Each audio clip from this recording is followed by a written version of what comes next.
Good afternoon, beloved community. I am Melissa Miller, host of The Chosen Heroes.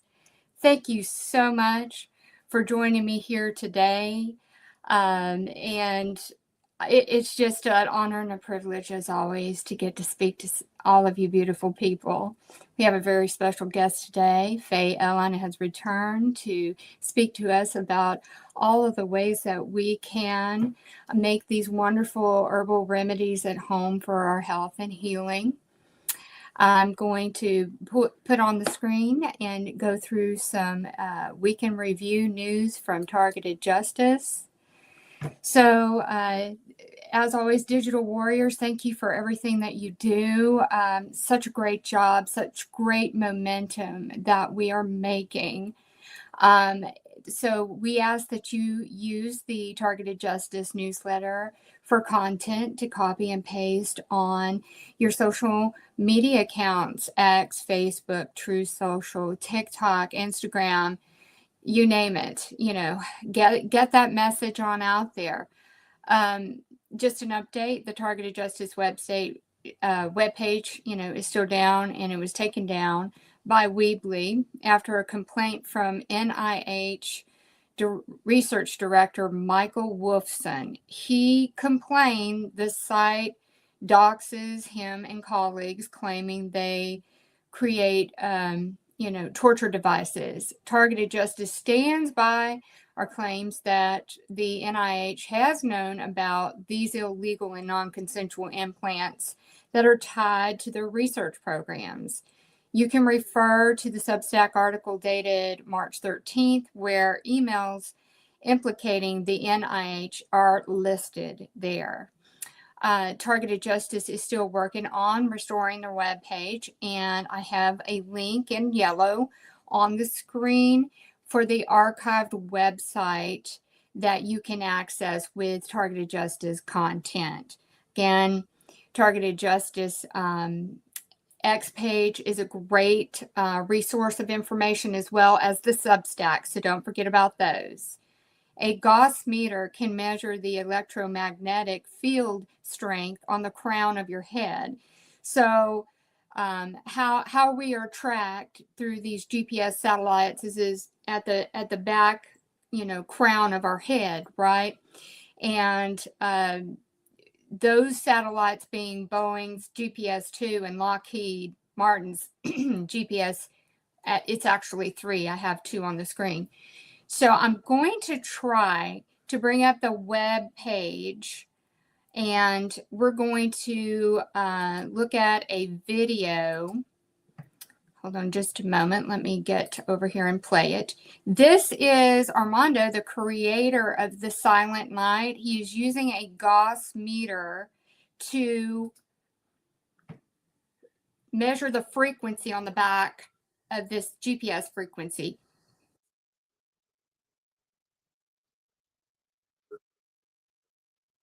So that, yeah, you could hear, I don't know if you could hear it really well, but you can hear it like pulsing every second in vibration of the tracking. So he used the Gauss master. He modified it, Armando did, to make it more sensitive. There is another Substack article that goes into a little bit more detail about how over the years they've tried to mask these pulses with some noise to kind of mask what they're doing and tracking everybody, right? So I advise you to go and take a look at that. Again, this was posted today on Targeted Justice Substack. You can play the video there as well. And again, that is a Gauss master that he is using in the video. Okay, so I'm going to remove and put the news back up on the screen.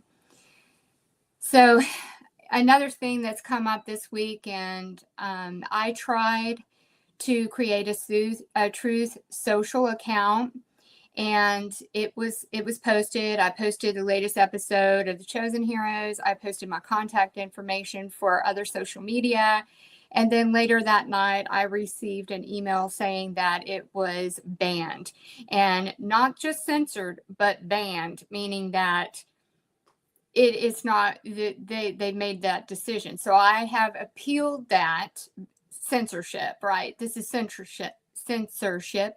And so I'm waiting to hear back from them. I'm hoping that I'll get some kind of response. Maybe it's a result of some kind of, AI bot or whatever, but I'm going to fight it. So rest assured. If you have been censored or banned on social media, any of the social media platforms, please send Targeted Justice the evidence. You can do a screenshot of the message that they said that you were banned or censored, or you can forward the email that you received and send that over to tjustice2@proton.me. Targeted Justice is planning on a TRO against the violations, Texas HB 20 and Executive Order 14149.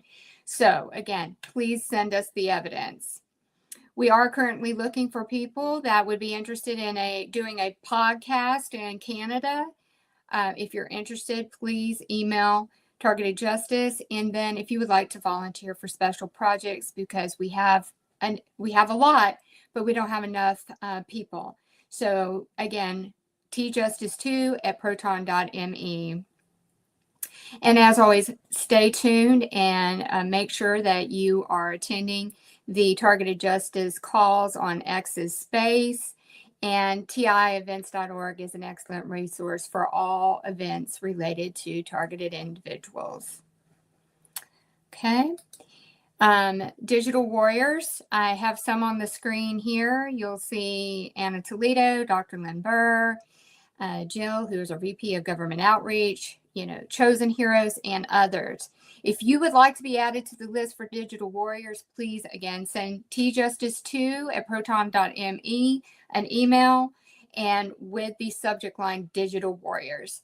You can see that from the Truth Social column, we have 3 people that have been censored, myself included. Okay, so we're going to be getting into our very special guest for today in just a moment. I want to go over how our upcoming guest that we have on the Chosen Heroes next Sunday is going to be Martha Sheehan. She is going to talk about therapeutic benefits of aromatherapy. Martha is such a delight. She is actually her family and their farm. She was Area 51, and their farm was destroyed during those times. She's got a really interesting story that is just amazing, and her personal triumph and just her attitude and enlightenment to, succeed amongst all atrocities that have been thrown at her small child. Really looking forward to that discussion. Dr.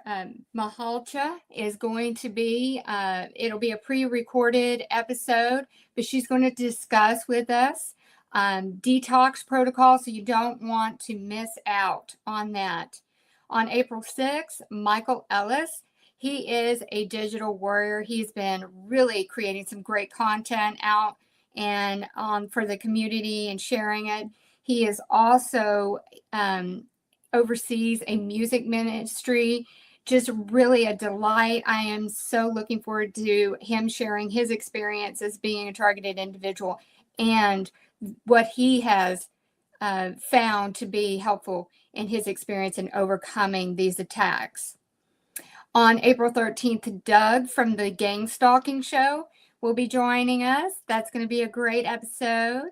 On April 20th, Valdemar de Oliveira is going to join us. He has such an uplifting, motivational message for each and every one of us. He is the Targeted Justice VP of Latin America, and he hosts the Brazil podcast. And then at the end of April 27th is going to be Lindsay Penn. She is the host of the bi-weekly Victory Through V2K call It's such a great call. It is like near and dear to my heart. It is one of the first calls that I started listening to that Targeted Justice host. It's just great. I advise you to check it out. The schedule's on tievents.org. And Lindsay is our VP of PR and Communications. And just a reminder, those who are interested, I will be co-hosting a conference call with Jamie Rice on March 29th. And this is going to be a conference call, not the podcast.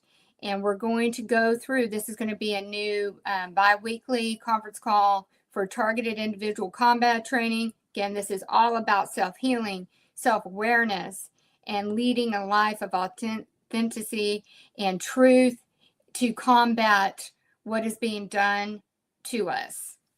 So please reach out to me at chosen_heroes@proton.me if you would like to be on the mailing list for that call.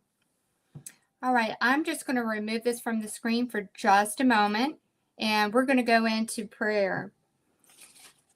Father God, thank you. Thank you for this platform. Thank you for Targeted Justice, and thank you for this beautiful community. I ask that you continue to shield us and to guide us and seed us the next steps in our journey.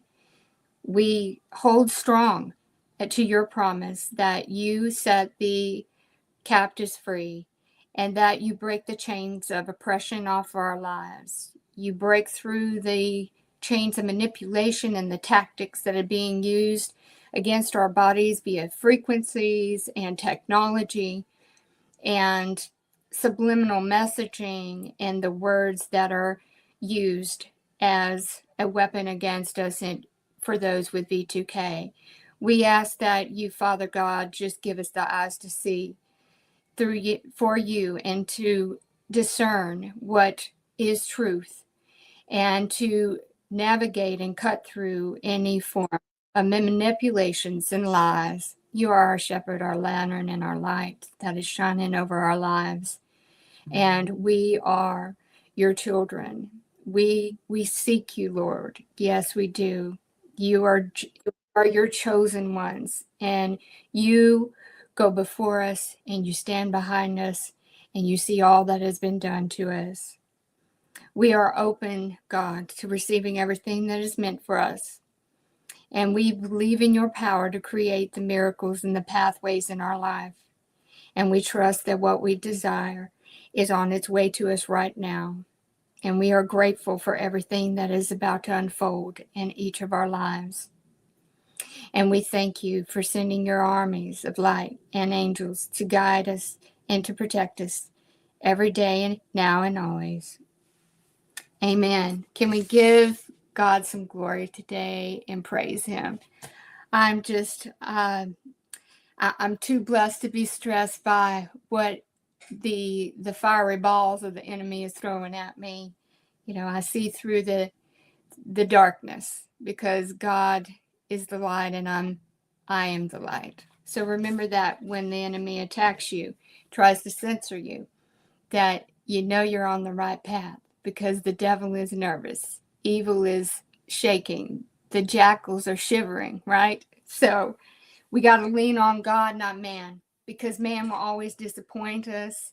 You know, flesh will always disappoint us, but God will never, ever deceive us, and he will never leave us. He will only guide us in the ways to navigate through the maze of what this matrix of life is.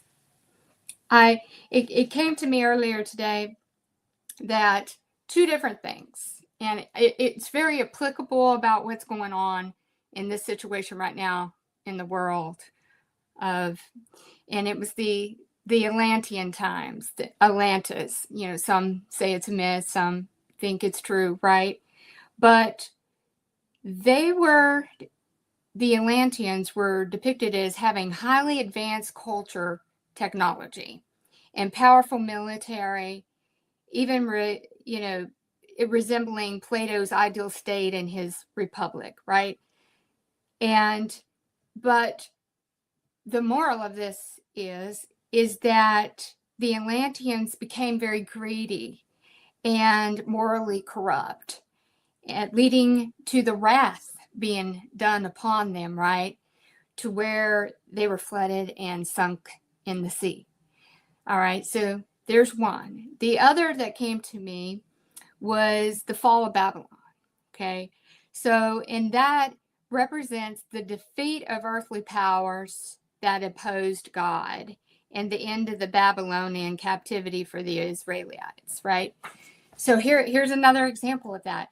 So right now, what has been building up on this earth and is the greed of man and the lust for power, control at any cost, and discarding the valuable lives of you and I and others, and the violations that are being done against children.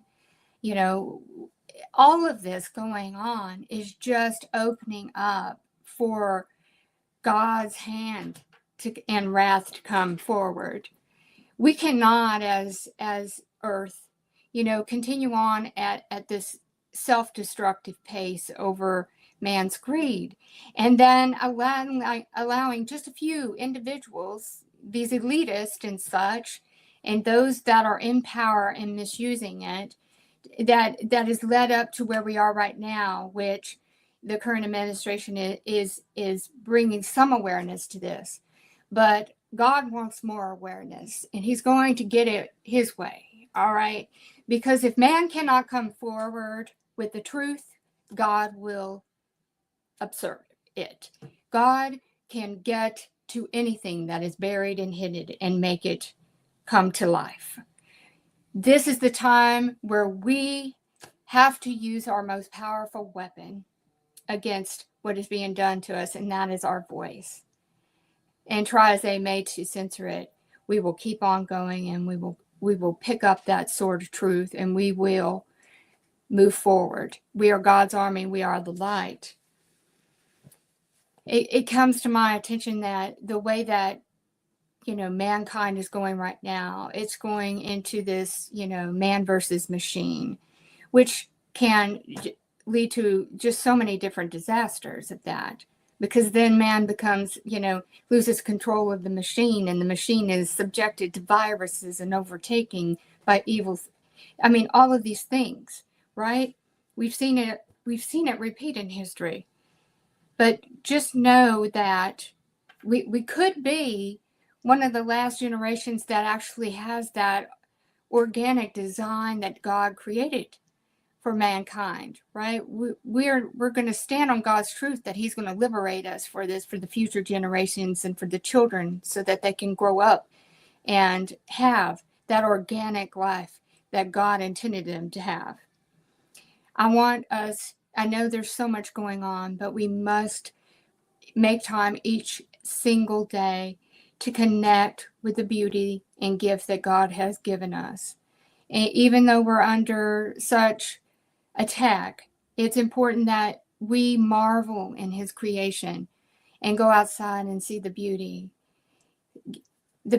representing, the all life forms, the animals, the trees, the plants, the scenery. This is God's creation, just as we are God's creation. We cannot forget these things and get bogged down by all the chaos that is swirling in the world right now.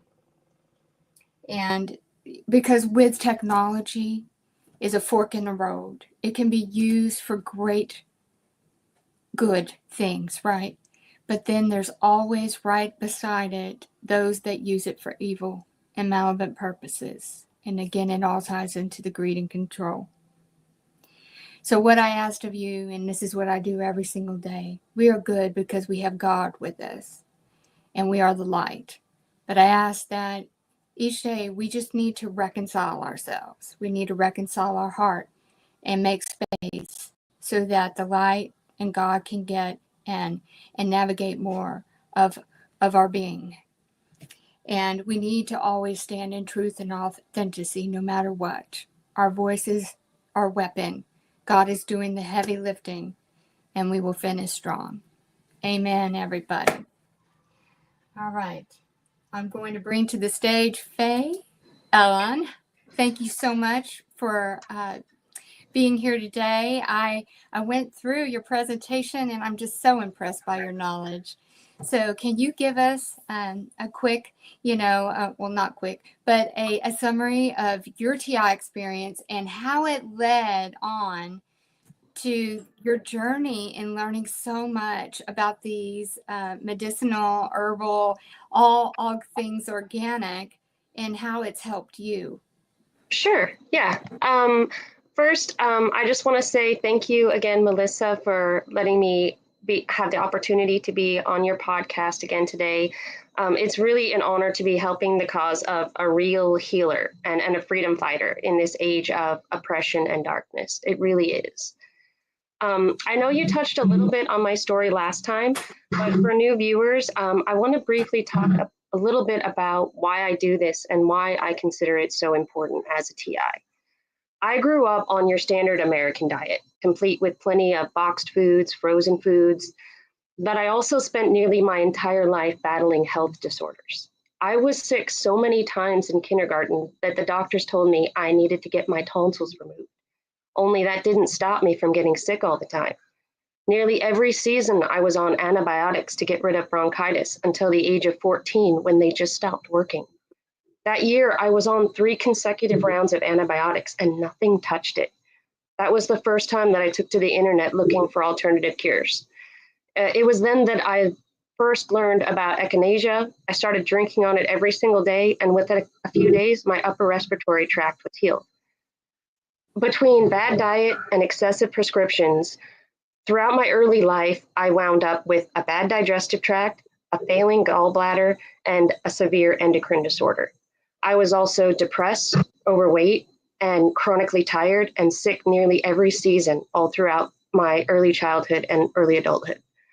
At my heaviest, I was over 200 pounds, and no amount of coffee or energy drinks could help me not be tired all day. I was on all kinds of diets starting in my childhood, and I ate my prepackaged salads and meals and went hungry and still battled myself continuously. My journey away from the modern American diet and traditional allopathic medicine is a long one because it spans nearly the entire course of my life in one form or another. And I had to learn the long, hard way about the limitations of modern medicine when the body is not properly supported. My older sister, for example, she went the other direction, and she now has no gallbladder. Why? Because forcing an organ to function won't prevent it from ultimately failing when you don't get to the root of why it's broken to begin with. And I did touch on that briefly a little bit the last time. In our case, we both grew up in a household where we were deprived of healthy fats from fish, nuts, and seeds that support proper gallbladder function. She has since taken it upon herself to bit by bit break up with the eating habits that we grew up with for the sake of her new daughter, so that not one more generation of our family has to enter into adulthood sick. And this is really the heart and soul of what a whole foods, plant-based lifestyle is about, walking the body back to a state of homeostasis so that the body can ultimately heal itself. And we're told so many things are forever diseases in our society, and there's nothing we can do about it. I was on an inhaler all throughout my childhood and 20s. Between chronic upper respiratory infections and reactive airway disease, I struggled to breathe many days. I was told it was for life. After I got on a regular routine of drinking clove and cinnamon tea, plus a daily regime of nettle and mullein, I was able to dump my montelukast sodium, a prescription allergy treatment, and eventually my inhaler. I don't need them anymore. My organs are stronger now. My airways can withstand the cold, allergens, and exercise without closing on me like they used to. And it's life altering when you discover what nature can do for your body and make it a lifestyle choice. As TIs, though, we have to be extra wary because we live in an age now where there's more than just fillers in your tablets that harm your liver, and there's more than pesticides in the food supply. Most people aren't aware they started adding vaccines to the food supply as well. In 2007, China started adding vaccines to the rice supply when they weren't getting enough people to roll up to volunteer to Their sleeves. In 2023, House Bill 32, Senate Bill 88 came out of Tennessee, making it a misdemeanor to sell foods that contain a vaccine without proper labeling. Most people don't even know they're putting it in there to begin with, or that they even can. We also went from having red and yellow dyes in our food supply that cause hyperactivity and depression to nano encapsulation of flavors and nanosensors in the food supply to detect pathogens. We have researchers like Anna Mihalcea that are screaming about the presence of self-assembling nanotechnology that she's discovered in certain vaccines or dental injections. And I believe Dr. Len Burr also mentioned they found this nanotechnology present in anesthetics now. These toxins and nanotechnology are everywhere we look now. So what do we do? What do we do when poison and technology invade our food and medicine? What do we do when the system that was designed to support us turns against us? Yeah. We can't know for certain at this moment in time the direct relationship between this nanotechnology and other chemicals play in our targeting. But many have now become fearful of institutions without knowing what their other options even are. Some TIs are outright refusing certain services now. For instance, there's been testimony of reduced targeting after chelation therapy to purge nanotechnology. If you're a target, though, the last thing you want to do is go put more of it in your body. So they might avoid a certain shot or a filling for their own reasons. Most people aren't sure what to do except show up to their white coat expert and swallow a pill, though. And this is where we have to learn to be the savviest consumers of all time. Because ultimately everything we ingest will lead to greater health and targeting or worse health and targeting. And all of this is just to say that if you're a target and you're looking to heal, you really need to be going above and beyond to know what it is you're putting in you, from your food to your medicine to your cleaners. And if you can't ensure it, make it. What I do, I don't do just for fun. I firsthand witnessed the difference it makes each time I switch to a healthier option.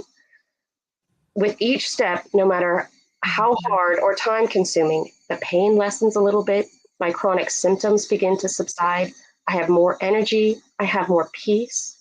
Mm-hmm. For me, it's worth it all at the end of the day to be a little bit freer of pain and sickness that had me on my knees for so many years. There were a few times during my targeting that I fell off the bandwagon, and I went right back to not being able to work as much and not being as productive. I went right back to being more depressed and in more pain. I can't preach it enough that each step on your healing journey is worth more than its weight in gold.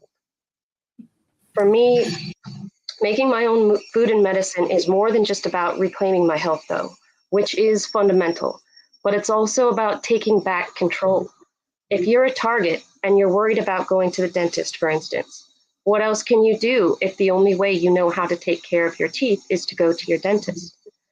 This is where understanding of plants, anatomy, and the basic elements of the world become the life-saving knowledge that sets you free of a person or a system.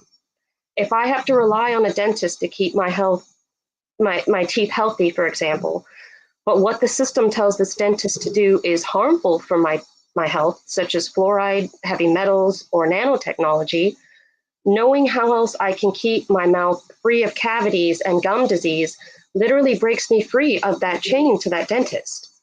If I know I can go home and use a clove decoction to prevent cavities and gum disease, and tea tree oil to get rid of abscesses, or proper nutrition to prevent malformation in the first place, then I have effectively freed myself of my dependence on that dentist. I don't get cavities anymore personally, now that I've switched to clove. And I don't have to worry about what it's doing to my body either because it's designed to work with it.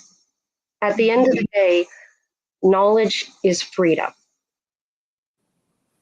So, quick disclaimer. I know it's a bit intense of an intro. Quick disclaimer before I get started. I'm not an MD or licensed by the state to practice medicine. This does not constitute medical advice.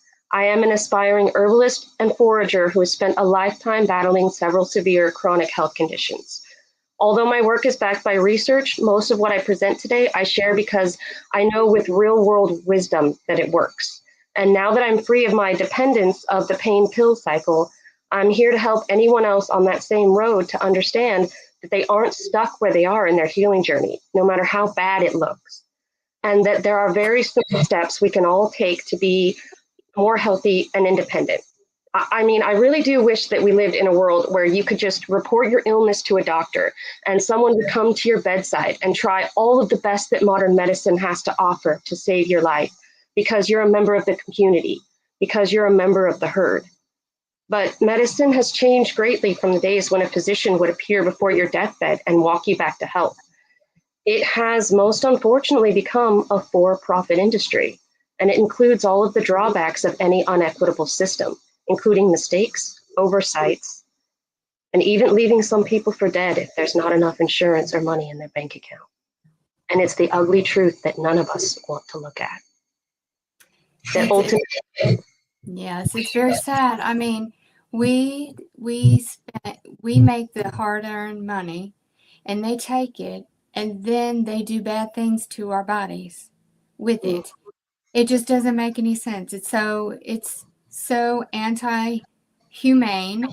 I after researching so much about these vaccines and the history of them, I can't say that who knows back in 1973 when I was getting vaccines as a child, if there was some kind of autoimmune disruptor in that vaccine, because I have had nothing but an autoimmune issue, journey my entire life, yet neither one of my parents had a thyroid condition. So it makes you, I mean, this isn't new. We're what we've learned through this experience and having to question everything and everyone, because what is spun out there is deceiving and not the whole truth. And and the links they go to try to cover up the truth, right. that lead up to even death of truth seekers, like Robert Duncan, who was trying to do right by our community and get the message out about what was going on, because this technology, again, can be used for good. It can be used for evil, and the evil does everything they can to try to cover it up. So I question everything, because right now, to me, everything is suspect until I Ditto. research it and confirm it. So we really need to do due diligence, like you said, and research what we're putting in our mouth. And if that company is owned and operated by one of these big corporations that are known for putting the poisonous chemicals, unfortunately, the money that they start out natural companies and organic companies, and they have this holistic, beginning, and then they start to expand, and then the bigger companies that put the chemicals in things start throwing money at them to buy them out and to continue under that brand. But what they don't disclose is they've changed the formula of that, either it be a food or a supplement or whatever, and they don't disclose that information. A lot of So natural products end up going out that way, and that's yeah, why I preach what I preach so hard, is because it's become a nightmare just trying to get food, medicine, and lotion. And at the end of the day, if you can't make it, if you aren't sure, if you don't know who a good supplier is, a homemade remedy can be a good option. because you know what it went to it, and there was no additives. So unfortunately, and the way things are right now, this is the route that we have to go. I know that RFK Jr. is trying to take care of some things like the fluoride and the dyes and what have you, but there's still no mention. There's this push for the mNRA, which, as we know, there's a gauntlet of things that are DNA mutating and immune system disruptors all up in those shots. So again, and it makes it scarier, because as truth tellers we aren't allowed to talk about it. We aren't even allowed to talk about the correlation that people are seeing with vaccines and other illnesses. You even mention it and you can get banned. Yes, and that's what led to some censorship on Targeted Justice YouTube, is talking about the COVID shot. So who's to say? Let's see what happens with this episode. But no matter what, they can take things down, and we're just going to continue to use our voice, and we're going to bring awareness. And you just bring such great awareness to what we can do. You know, it may be time consuming, but it's worth it in the end, because our body is getting pureness. It's not getting these tainted formulas and Exactly. tainted ingredients. So I'm going to go ahead and share your presentation now. Okay, let's dive into it. Okay. All right, so last time I touched on a variety of herbs that can help with different ailments. And once you've done the research and have decided to incorporate a new herb or food into your routine, the next question that I often get asked is, well, what do you do with it? How do you make the most of what Mother Nature has to offer? And the quick answer is that it depends on what the substance is and what you depend to do with it. Most of it's typically quite simple, though, after you get used to the basics. So at the end of the day, what you're looking to do with any leaf, root, flower, bark, etc., is to pull all of the constituents from that substance into some form that is safe for human consumption. So how do you go about it will depend on how easy or hard it is to draw that medicinal substance out, whether or not they're meant for internal or external use. So in herbology, an extract is a substance obtained by extracting or removing specific components from a plant material, often using a solvent like alcohol or water, and used for medicinal, culinary, or other purposes. And each method that I'll discuss today is a type of extraction process.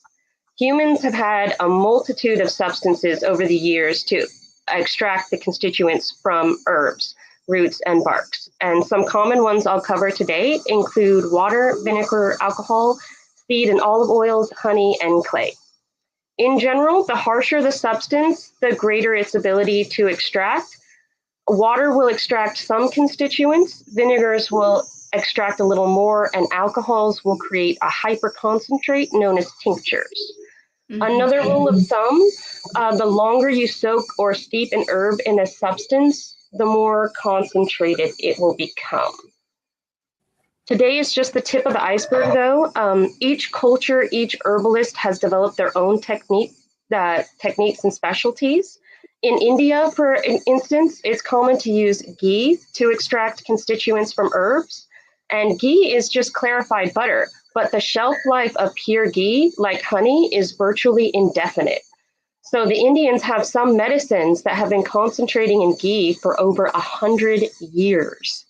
And some have said there's no disease that it can't cure. I mean, talk about a concentrated medicine. All right, next slide. Okay, infusions. So I'm going to start with the easiest and most common and type of home remedy, and that's what most of you probably already do without even knowing that you do it, and it's called an infusion. Most people simply refer to it as tea.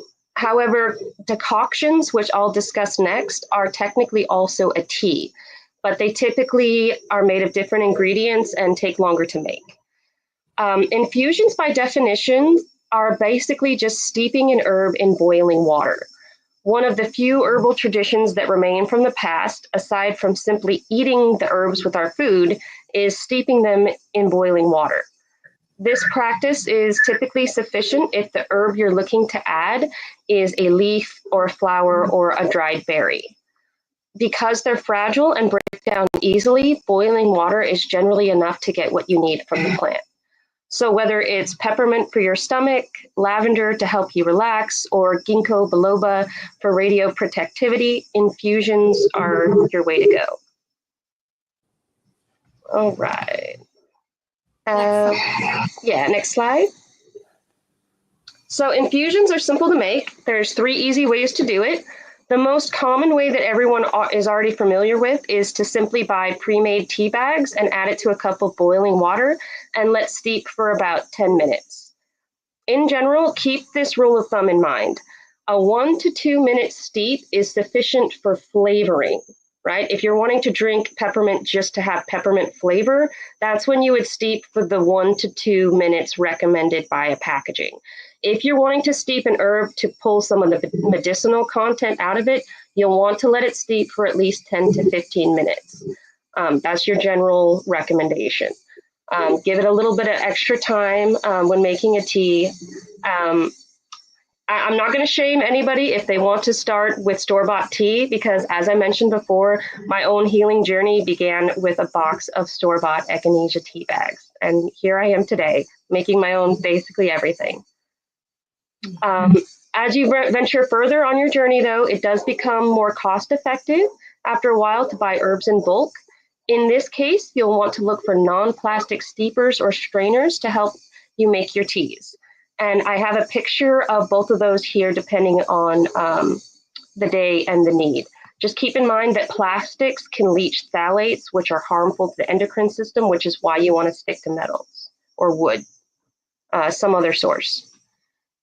If you have a tea ball, simply place the fresh or dried leaves or flowers inside the tea ball, close the cap, put it in your mug, pour boiling water over it in the same way you would a tea bag, let steep 10 to 15 minutes, then you can remove the tea ball and drink. Rule of thumb is about 1 teaspoon of dried herb to 1 cup of water. If you're using fresh, you just double that amount. So if you're growing your rosemary to support your brain health and circulation, you'll pluck about 2 teaspoons worth of the fresh plant or whichever plant that you have growing in your garden and add to 1 cup of boiling water. And just be sure to research thoroughly before adding any herbs to homemade blends. Certain herbs, such as gotu kola, can be added to your daily infusions, but only for short periods of time. So always check for counterindications, possible reactions, as well as recommended usage for each herb before adding to any blend. Lastly, you can always make an infusion the lazy way by throwing everything in a pot at the same time, bringing it to a boil, and then straining afterwards with a mesh or cloth strainer. Very good. I already learned something. 10 to 15 minutes. That's good to know. 2 tablespoons of fresh herbs and 2 teaspoons for fresh and 1 teaspoon for dried. Yeah. That's great. The rule of thumb is in general because when you have a fresh herb, like it's bulkier, but then when it dries out, you notice that it condenses. Yeah, so when you're doing measurements for quantities, you'll tend to use about half the amount of dried versus fresh. Awesome. All right. So what if you're dealing with a harder substance like roots or seeds? The next step up from an infusion would be a decoction. So this is where a substance is boiled for a length of time in water, usually for about an hour or so. It's not necessary to boil chamomile, for instance, for an hour for the active components to release themselves into the water. But if you're dealing with dandelion root, for example, it's a much harder substance. So while pouring boiling water over it might release some of the active ingredients, it won't release quite as much and not as well. If you take those harder substances like your burdock root, dandelion root, ginger root, milk thistle seeds, cumin seeds, etc., and you let them simmer on low heat for an hour or more, you're extracting more of the constituents from those plant parts. So decoctions are basically just long boiling, like you would to make a bone broth. It's essentially the same fundamental steps as an infusion. It's just a little more time consuming. For this reason, I do tend to make mine in bigger batches because when you're dealing with an infusion, it only takes a few minutes to bring water to a boil and about 10 minutes to soak. Decoctions take way longer, and I don't have time to be making hour-long medicines every single day. However, if you're on a regime, you do need to be consuming it every single day. And this has most people in health food stores looking at tinctures and infused gummies, just so that they can get their dandelion root in them every single day. But there is give and take to each method, and I'll go more into depth on alcohol extracts later.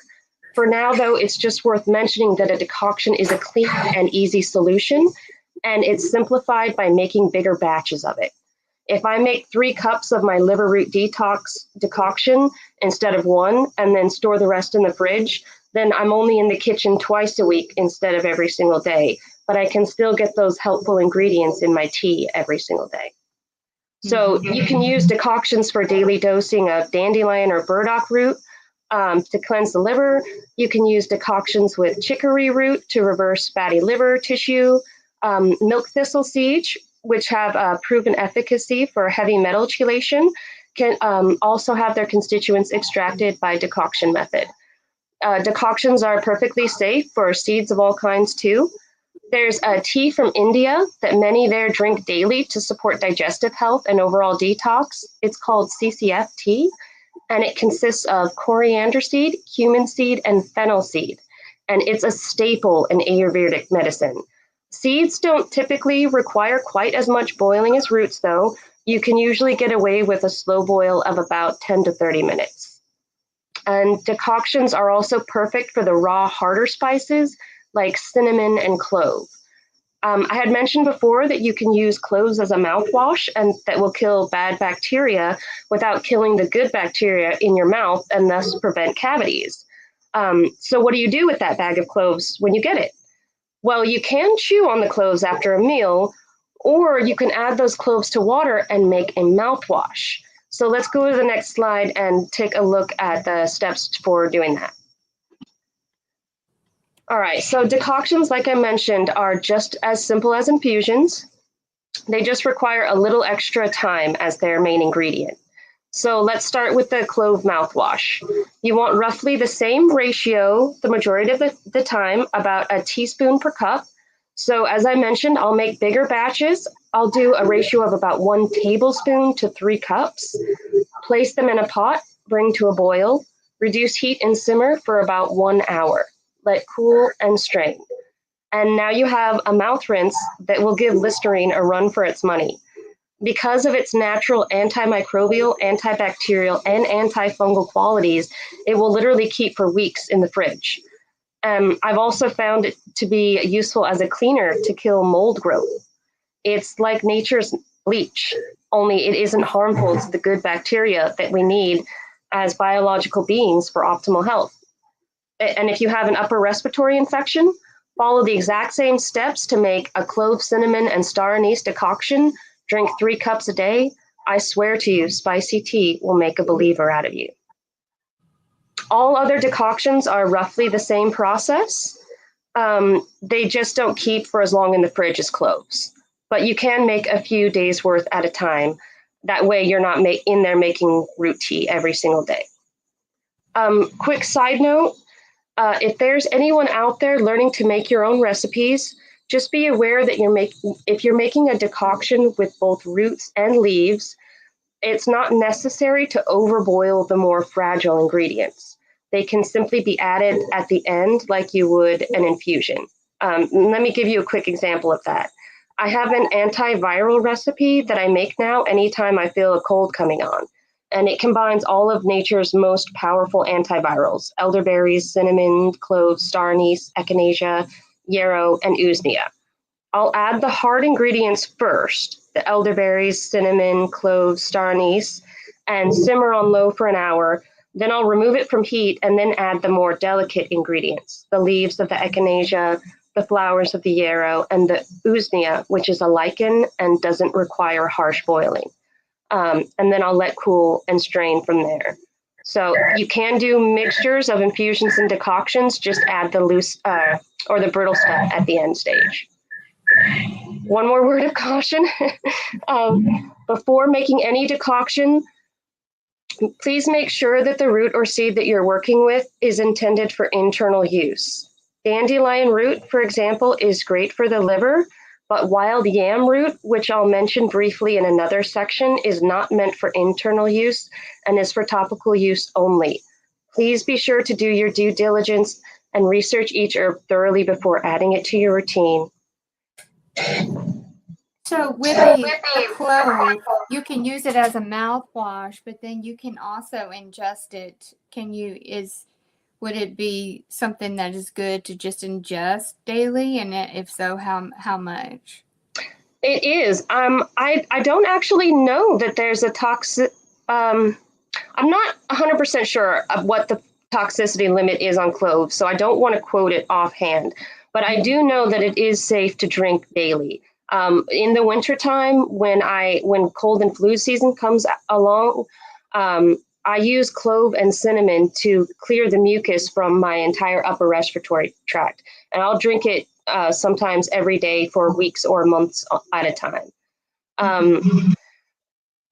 I would, like I said, recommend doing research. A lot of herbs are great seasonally, but not something like even cinnamon. I will say this as a caveat. Cinnamon itself has trace toxins in it. So if you were to literally drink clove tea every single day for 10 years, you could potentially be dealing at a liver toxicity issue. Even something as health and life-saving as cinnamon should be used with breaks in between, breaks of fasting in between. Like how we fast from yeast because we don't want overgrowth.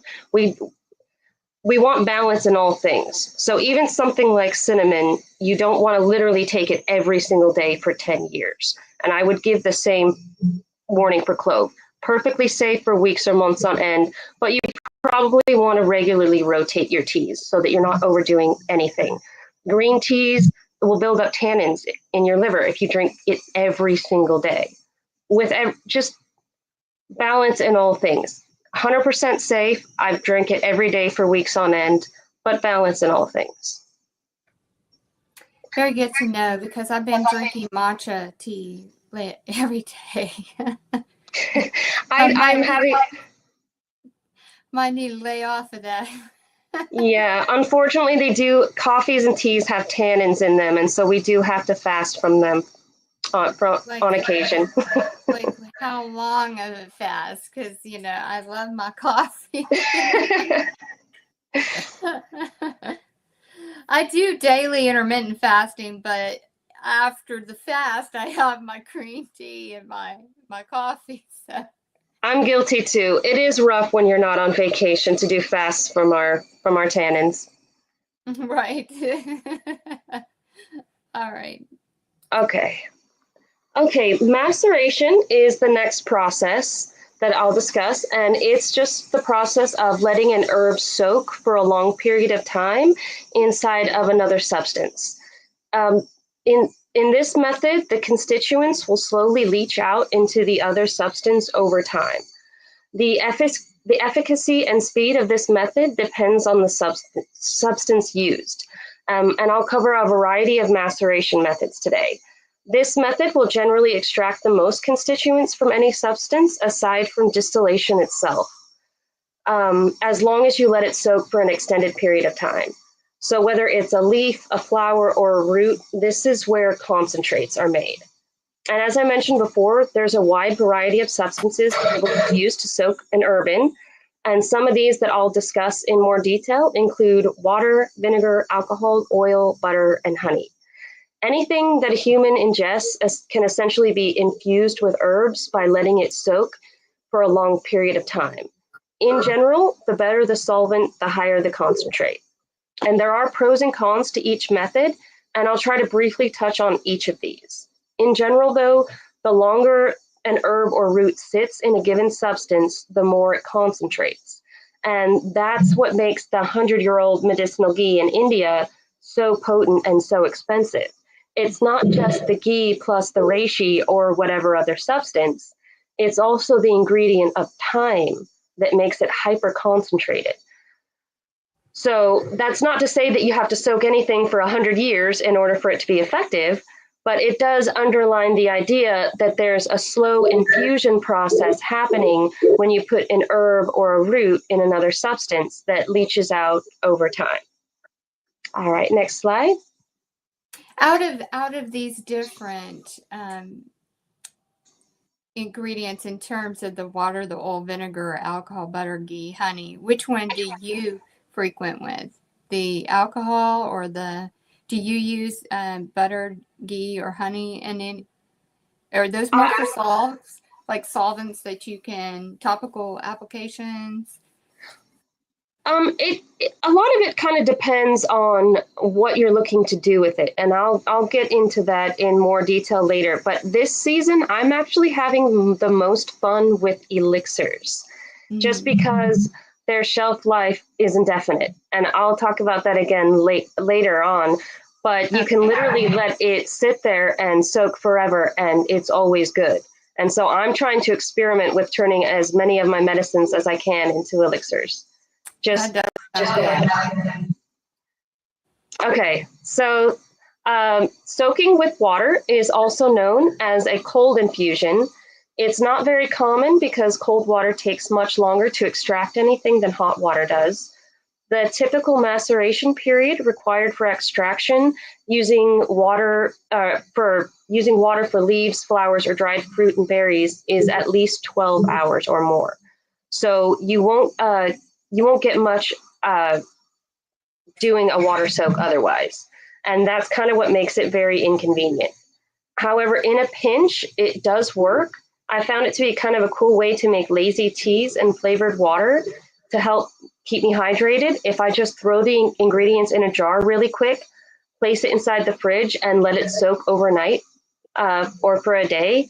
I did get this special mason jar lid pictured here, and I can stuff fresh or dried leaves, fruits, berries, or flowers in there, set it in the fridge overnight, and in the morning I have my own special made flavored water that's non-toxic and with health benefits.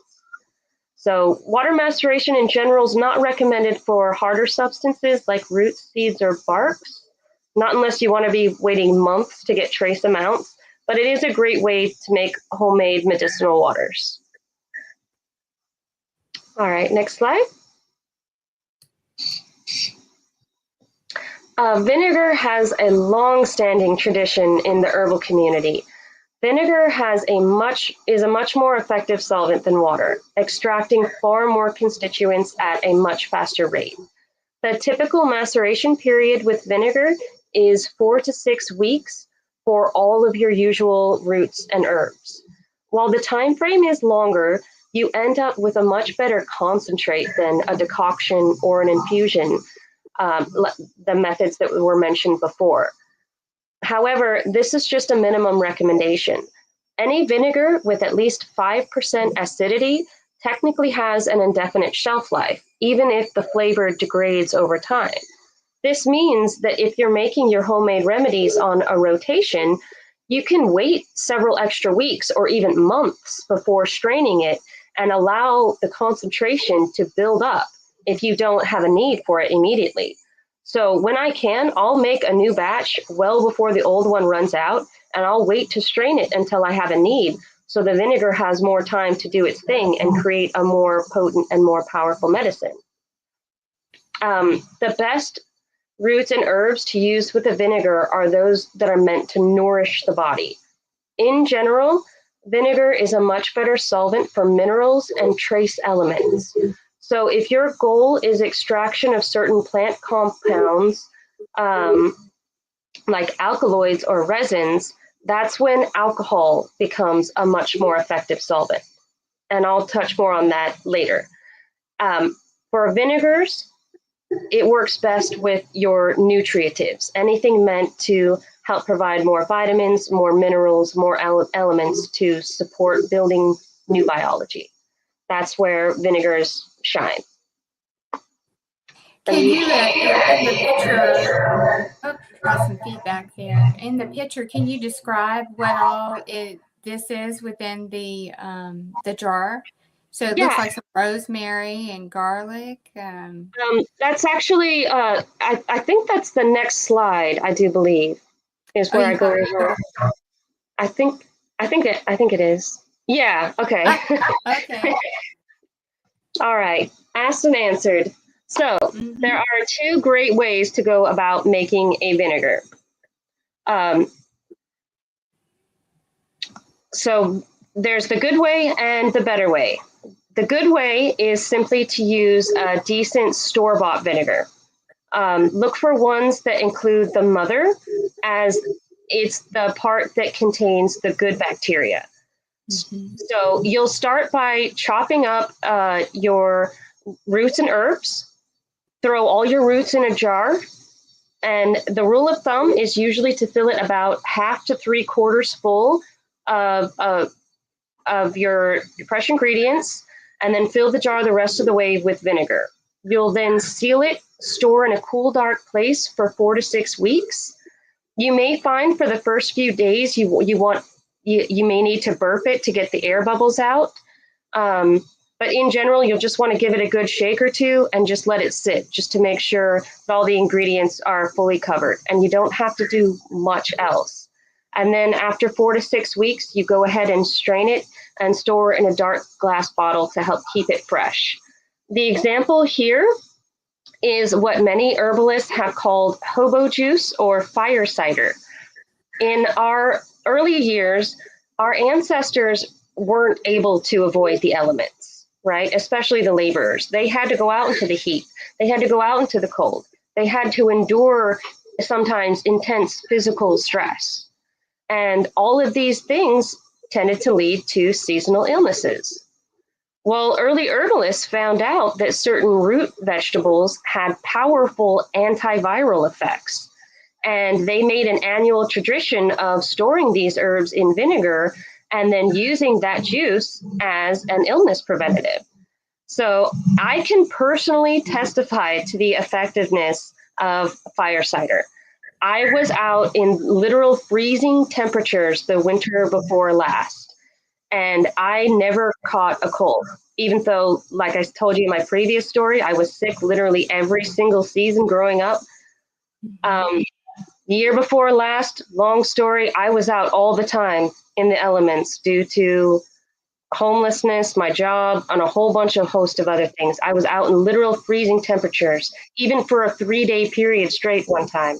Literal freezing temperatures. I did not get sick. I was drinking this every day. I can personally testify.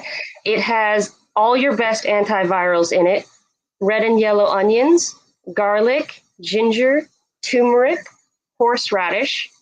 It also contains cayenne pepper, which helps with circulation, and it also helps your body to absorb the nutrients that you're putting into your body. I added to mine this season rosemary because it supports brain health and circulation as well. And there's even been recent studies to support that it has radioprotective qualities. I also added oregano because it has a long-standing history as a safe antibiotic with a laundry list of positive health benefits. And then I threw in some nasturtium from the garden because it also is a well-known antibiotic. And many herbalists will even throw in orange slices for a vitamin C boost.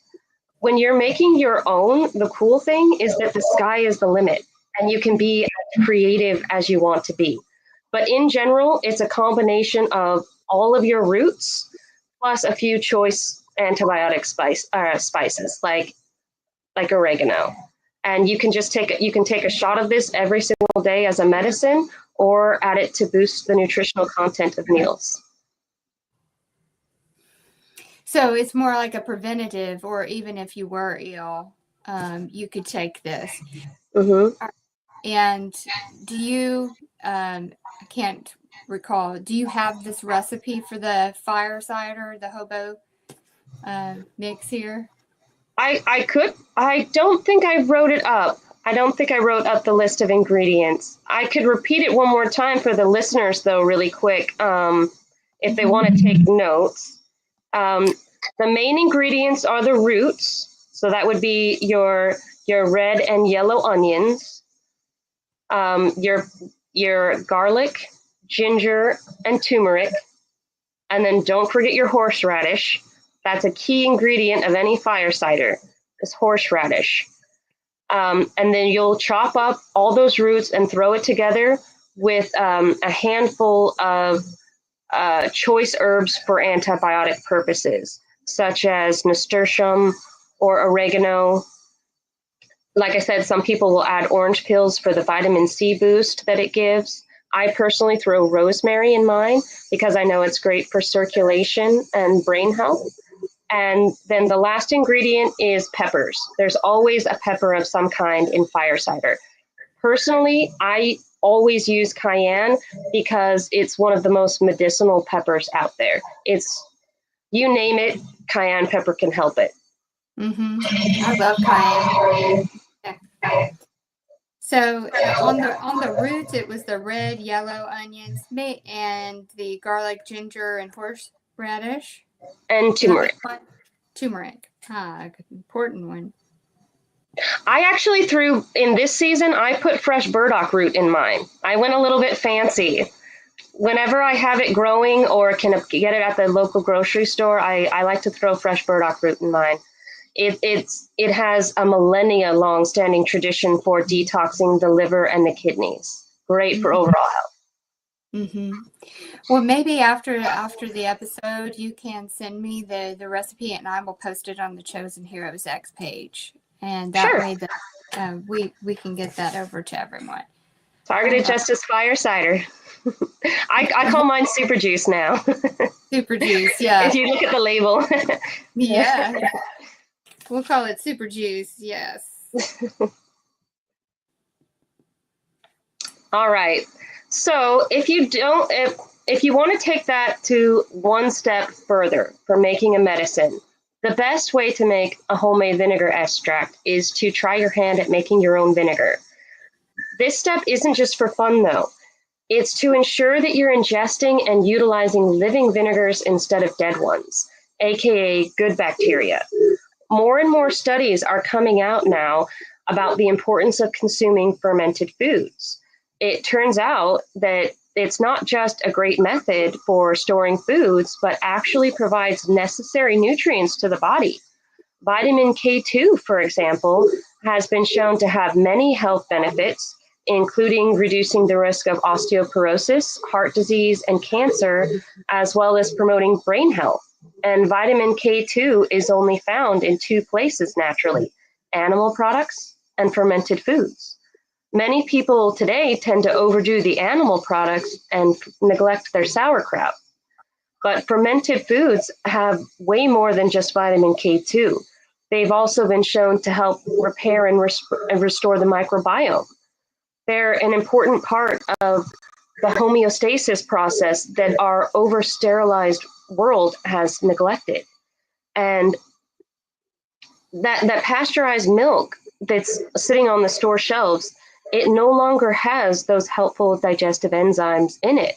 And most of those vinegars and alcohols on the store shelves, unfortunately, they also no longer contain the helpful bacteria in it that we need.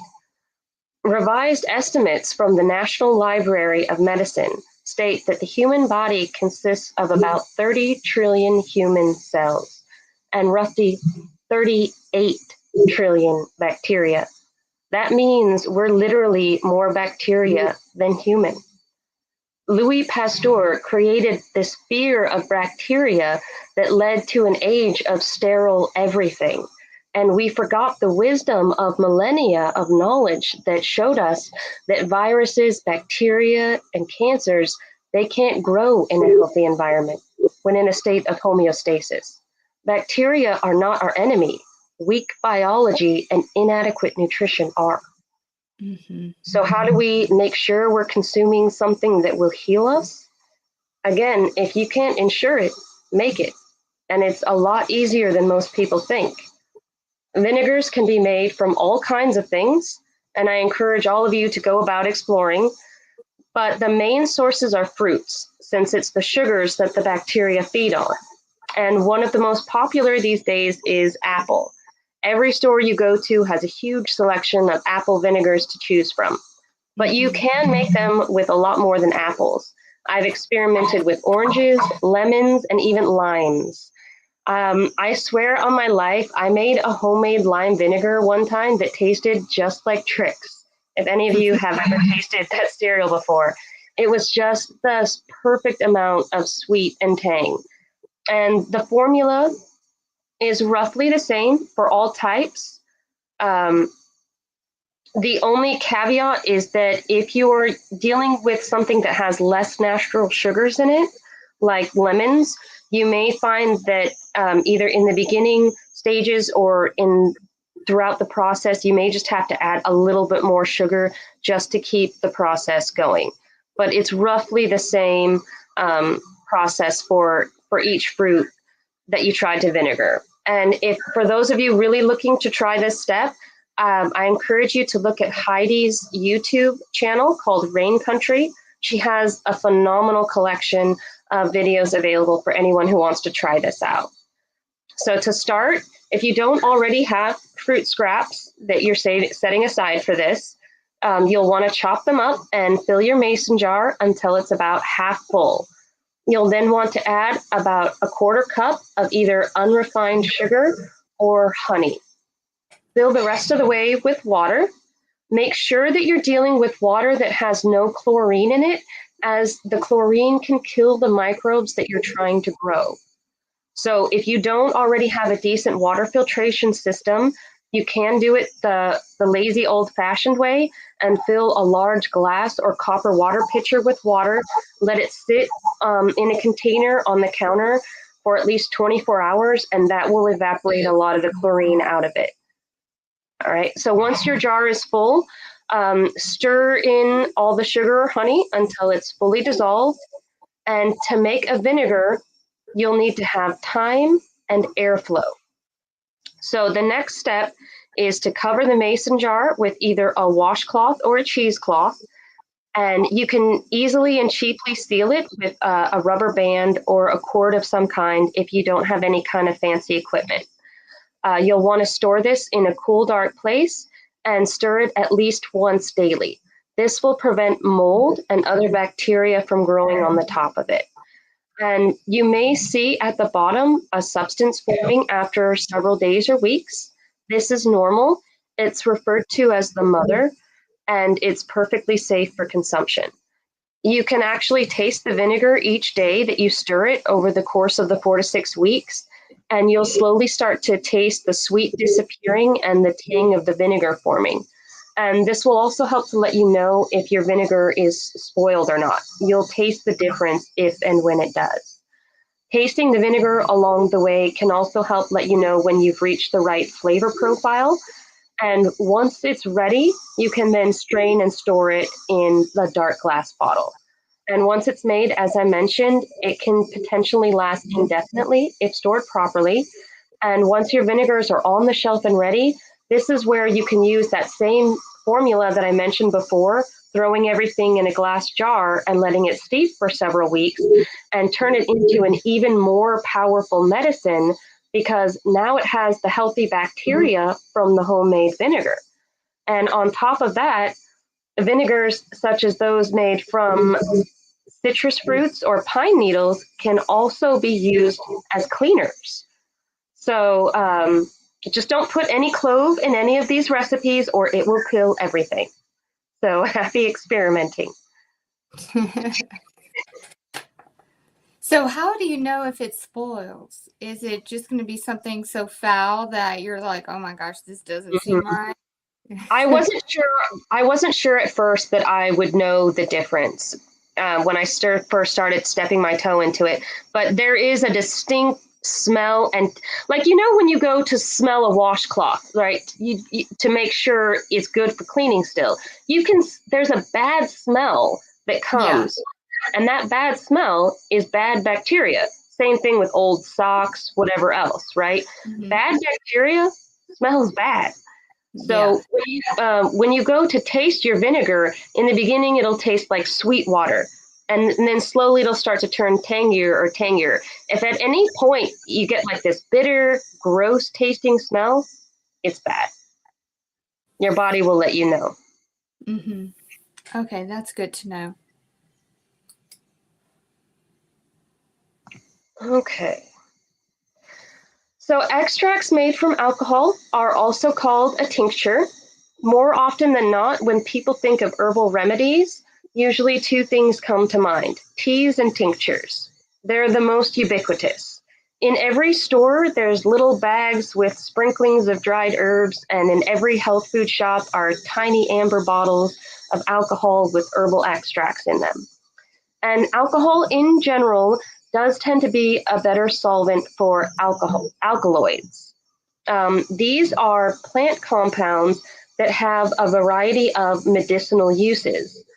One example of an alkaloid is the morphine that comes from the opium poppy that has a long history for use for the reduction of pain. That's something that would be extracted easier by an alcohol versus a vinegar. Another example of an alkaloid would be the berberine that's contained in golden seal or turmeric that's said to help strengthen the heartbeat. So if you're wanting to nourish your body, maybe you go with a fire cider. If you're wanting the berberine specifically from that turmeric root, now you might be wanting to look at potentially doing a tincture. So this is where usage will dictate which method you want to use, even for the same root, like turmeric. The main drawback when it comes to alcohol is that it can, with extended use over the course of time, cause systemic inflammation. So in many cases, you get the medicine, but it now comes with a catch, not unlike the capsule, where there might be a ground or crushed herb inside, but now your liver has to battle the plastic you just swallowed. With tinctures, you do get a highly concentrated form of the herb, but you also cause micro damage with each use that can build up over time. So my personal recommendation is to use tinctures sparingly as you see fit. So alcohols typically have a much faster maceration process and generally only need to soak for about 2 to 4 weeks. Some you can even use as soon as the next day. For the example A below is an avocado seed tincture that I made to test on pain. And it actually showed mild results after only 24 hours of maceration. And it showed extremely effective results after only 1 week of maceration. And that's just a combination of chopped avocado seeds and 90% isopropyl alcohol applied directly to the skin. Super simple, super easy to make. Like with vinegars, you just throw it in a jar, label it, and set it until you're ready to strain it and use it. This one particularly, again, like I said, it's for external use only. If you're looking to make a medicine that's meant for internal consumption, you'll want to make a tincture that's designed for internal consumption. This is where you'd want to use a different type of alcohol, either a store-bought one, or like with the vinegar, you can actually make your own alcohols. It's actually easier than you think. The only difference between a vinegar and an alcohol is airflow. Now, there are special gadgets that you can buy to make alcohol making at home easier. But the simple way is just to follow the same steps for the vinegar making process, only putting a lid on it. Now, when you put a lid on the vinegar, it's going to cause air bubbles as it sits there, especially for the first few days to few weeks. And all you have to do, the lazy way to make an alcohol, is you just slowly release the cap just enough to where you hear that hissing sound and you can watch the air bubbles come out of it, and then tighten the cap again. You don't want to open the lid all the way because then it will oxidize it and make it into a vinegar instead of an alcohol. But literally using almost the exact same process as vinegar making, only with a lid, you can make a homemade alcohol. And example B is an example of a homemade alcohol that I made using just banana peels, honey, and water. And I turned that into a homemade mead that I could then turn around and use to make medicinal tinctures. That's awesome. All right, I'll try to go a little bit faster. I know I'm running long on time. So, No. Oh, go ahead. It's okay. We're here. so oils are another very common extraction method in the herbal world. In general, they're useful if you need to apply an herb topically. So this is perfect for creating topical antibiotics for cuts and scrapes. Most people have heard of the famous oil of oregano, and it's known worldwide for its ability to treat infections. At the end of the day, it's just dried herbs steeped in oil for a period of time. And I know firsthand the power of it too. My dog got an infection one time from a tick in his paw that I didn't notice for several days. And unfortunately, by the time I noticed it, it already was red and full of pus. So I immediately, after, of course, removing the tick, I doused it with clove oil and covered the wound with my homemade oil of oregano that I had handy and wrapped it up. By the next morning, the pus was gone. I retreated it. By the next day, almost all of the redness was gone too. No synthetics, no chemicals, no dyes, but still powerful, life-saving medicine. The only downside to oils is that they do tend to spoil.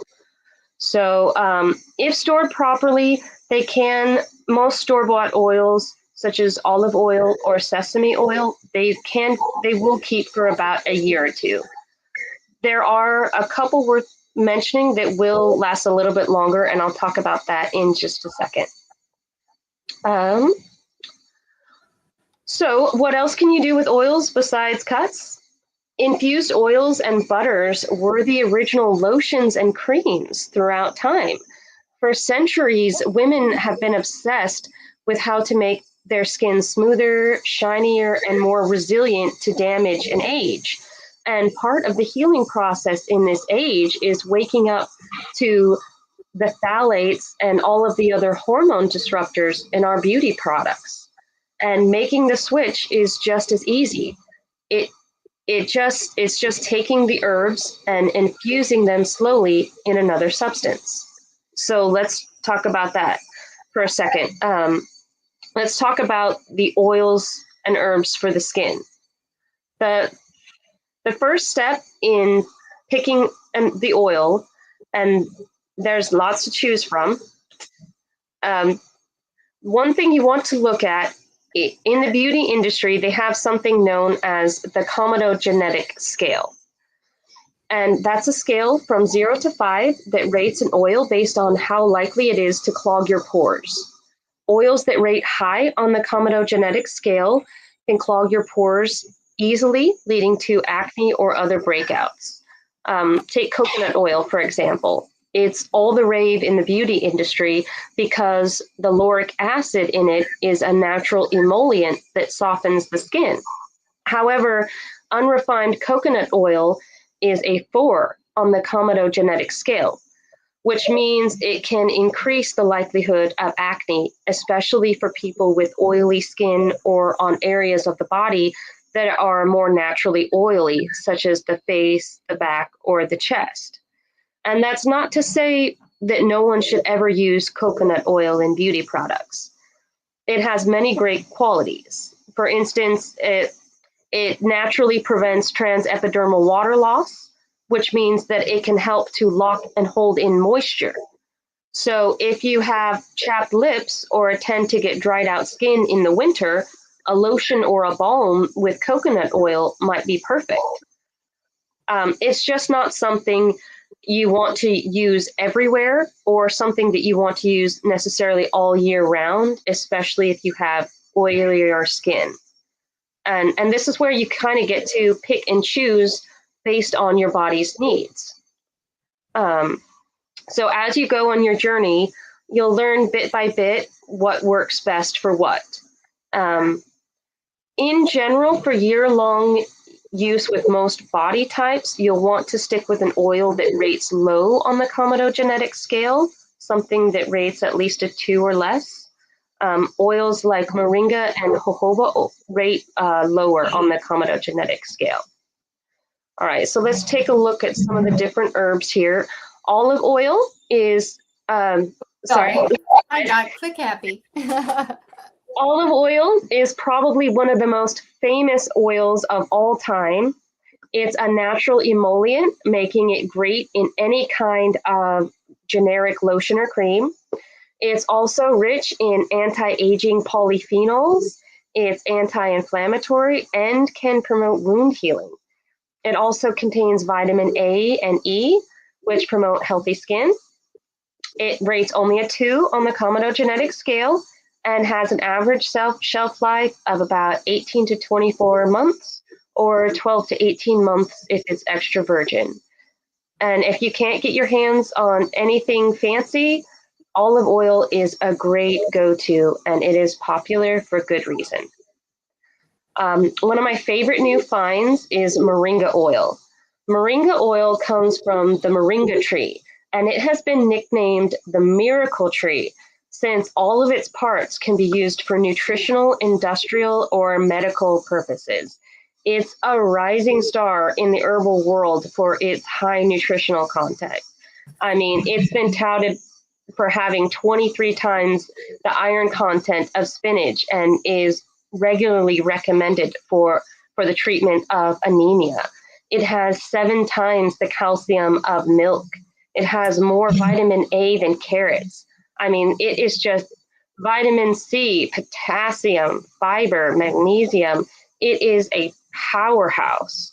It supports hormone balance, again, prevents anemia, enhances skin health, aids in digestion, supports bone health, alleviates constipation, and more. It is like, I use it on the regular, moringa.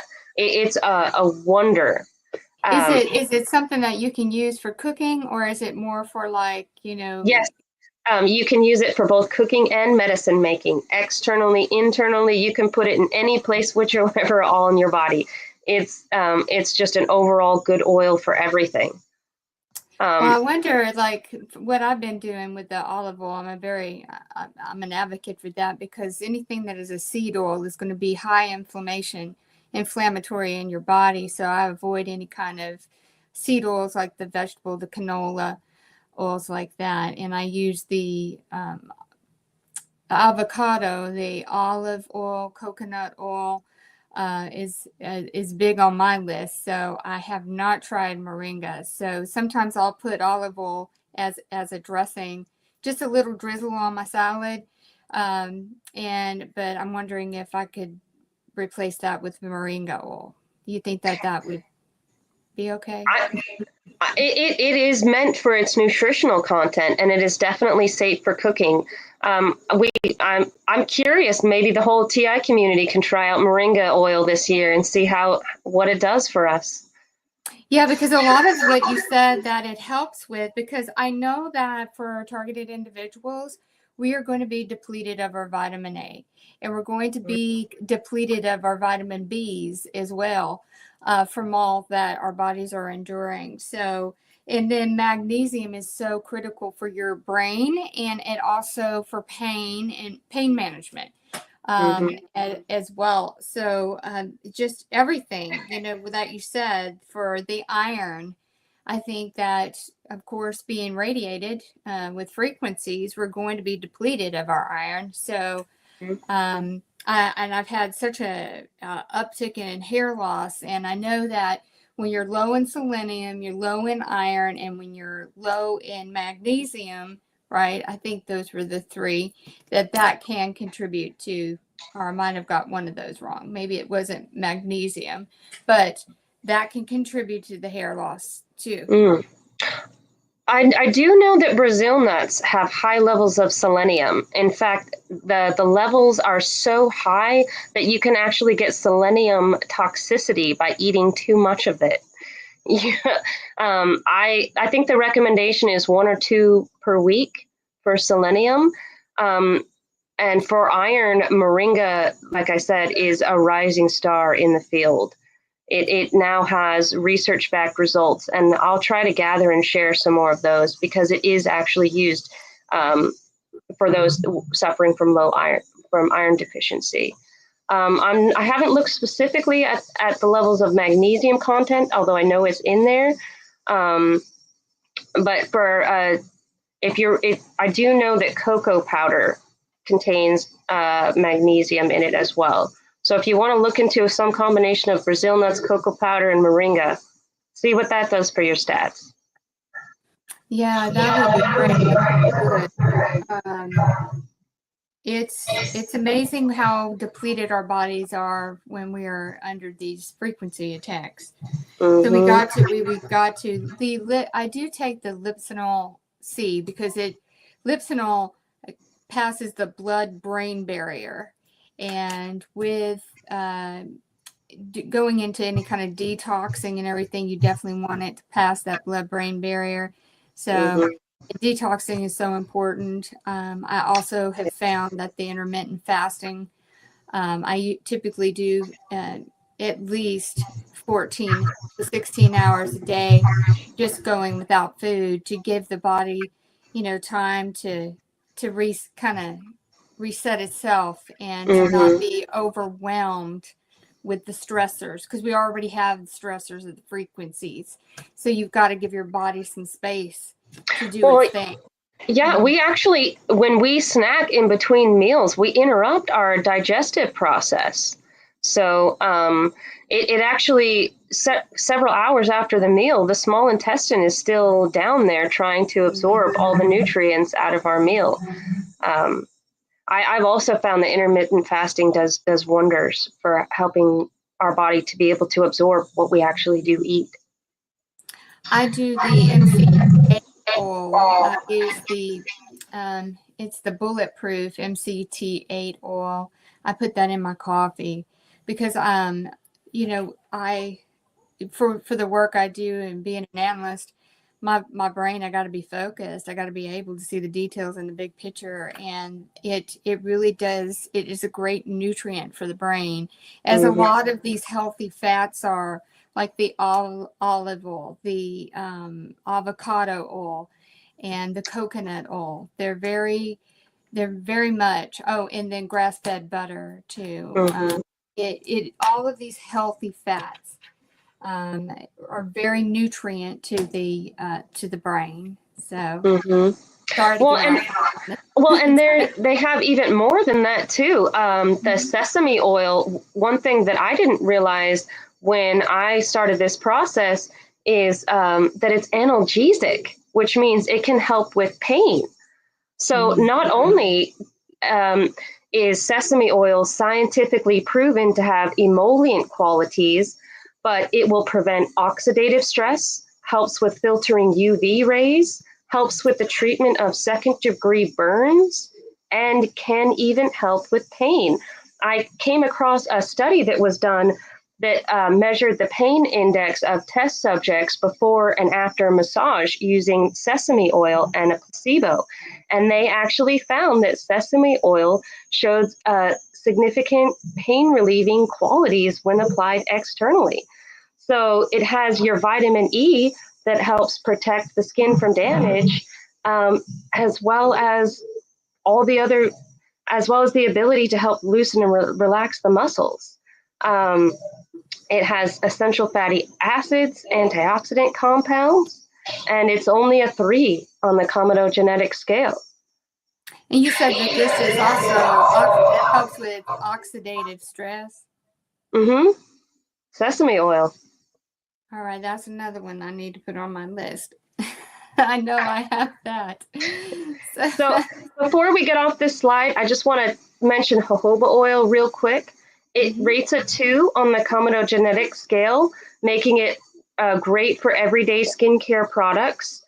It closely resembles the skin's natural oils, making it an excellent moisturizer that penetrates deeply to hydrate the skin. It's also anti-inflammatory and can help soothe eczema, psoriasis, and acne, and has been shown to accelerate wound healing. And I use it in all my homemade lotions. The only caution is that this one is for external use only. I've heard good things about it, and you can also add in some essential oils and get the benefit of the essential oils in addition to the jojoba. What is it, jojoba oil? I You know, did I'm say Texan. I mispronounce everything. I'm very white. I said jojoba for a long time, but I think it's jojoba. Please, Jojoba. anybody out there, Okay. forgive me if I'm mispronouncing this blessed oil. Well, I'm Texan too, so I really got it all off. So yeah, just play around with lots of different oils, try different things out. When you're making your own, the sky is the limit. There is one caution to this tale, though, really quick before moving on about oils. There is a lot of hullabaloo in the herbal world right now about castor oil. And many even well-known herbalists will add castor oil to their homemade remedies because it has natural moisturizing effects or anti-inflammatory effects that have shown some effects on eczema or acne. However, I would caution against regular and extended use of castor oil. Castor oil was traditionally medically used as a laxative because it would relieve constipation by irritating the lining of the bowels. It has also been historically used to induce labor. So while it may have some positive short-term uses externally, from the research I've done, it's an overall irritant to the body, and should be used in small quantities, short doses, and with caution. Just remember that many things in nature can be okay in small doses, but damaging in larger ones. Just take cyanide or wormwood, for example. Both are found in nature and both are toxic in large quantities. However, in microdoses, the cyanide found naturally in B12 actually helps prevent anemia. Wormwood as well is perfectly safe to take in small quantities for up to 4 weeks and was traditionally used as a tonic for the gallbladder. But again, too much or for too long can be toxic. And I think this warning should be applied to castor oil as well. If you want to try a home remedy for a tumor or a skin issue for a time, that's a lot different than a daily topical lotion or cream that you're putting on you every single day that should be made from all well-known 100% safe ingredients. So for the castor oil, so then some people put it on like for a liver detox and like the pads. And then I've used castor oil like for feed, and I noticed a good difference by using it. But I guess it's because of the oil.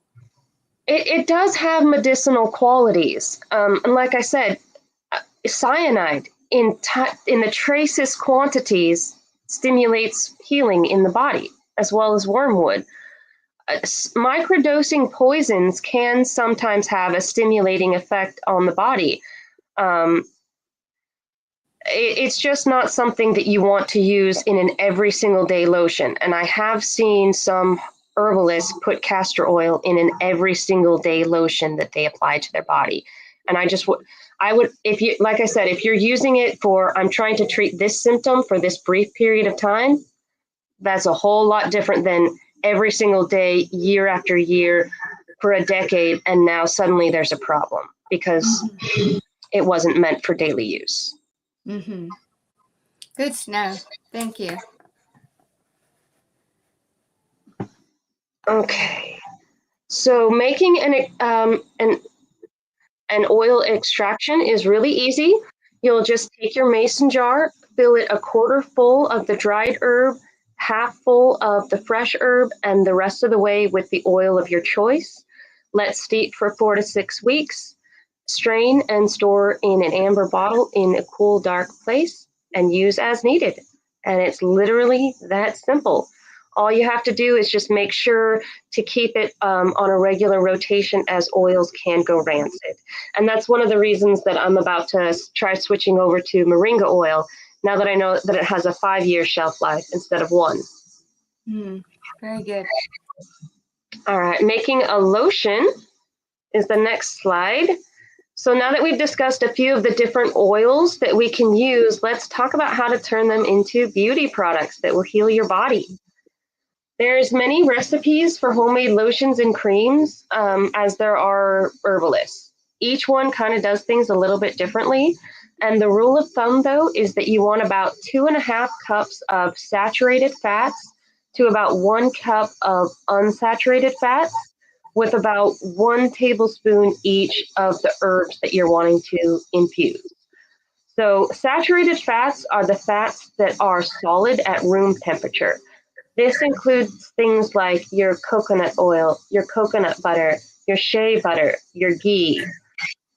Your unsaturated fats are the fats that are liquid at room temperature. This would be your olive oil, your sesame oil, moringa oil, jojoba oil, etc. Many herbalists will also add extra ingredients to help solidify the mixture. Beeswax is one of those things that you'll commonly see, and it's actually perfectly safe to add if you're trying to make something more solid. It does contain vitamin A, necessary for producing collagen, and it's a natural humectant, which means that it draws moisture into the skin, making it excellent for balms. It's also anti-inflammatory, antibacterial, and antioxidant.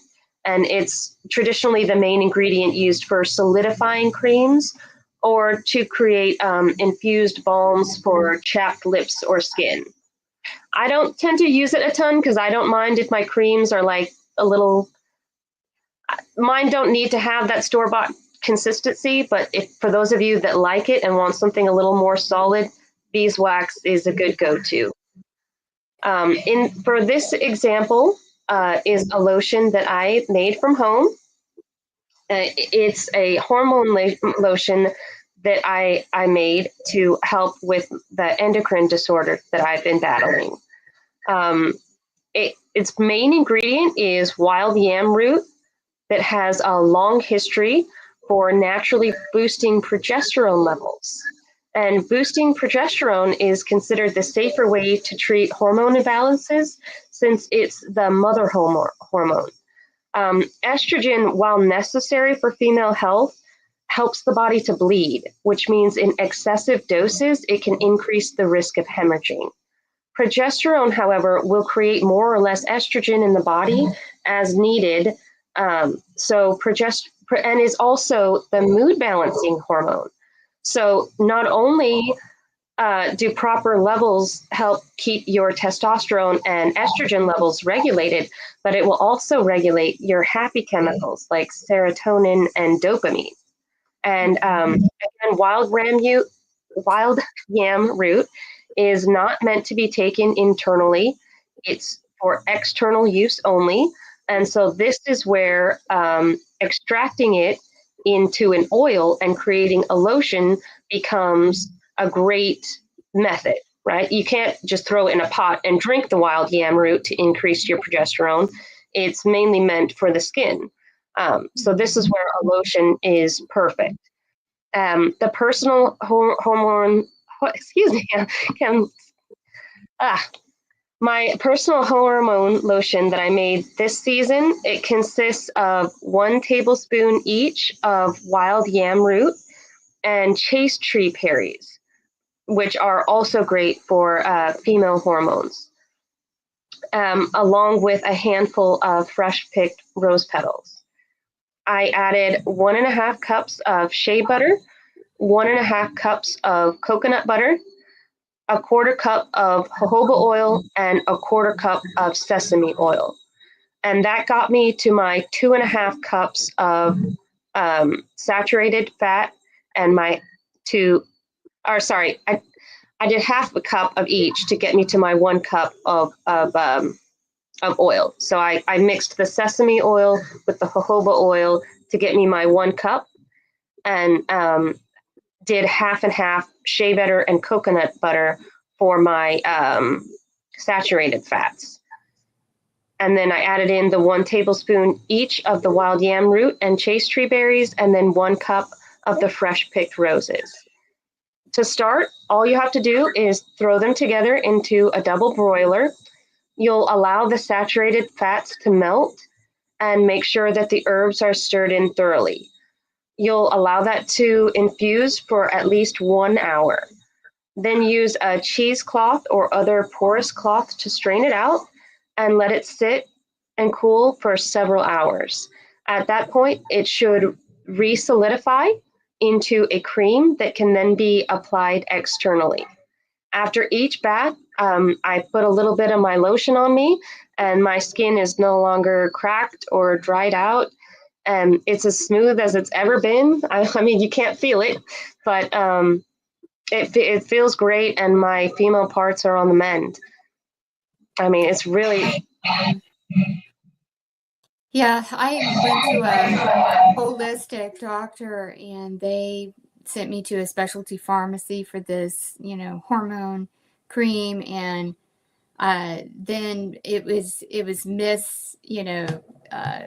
I guess the formulary was way off, and it like quadrupled my testosterone level, which I was just like, what is going on here? So I just washed my hands of that alternative medicine doctor and just went on a different path, because you cannot be messing with hormones, especially when you already have a hormone disorder like hypothyroidism, and then you're just like throwing fuel on the fire and tipping the scales and stuff. So it's just amazing that you're this holistic natural approach to addressing using the herbs that is provided on this earth, way more efficient than any kind of chemical compounding that can be done at a pharmacy.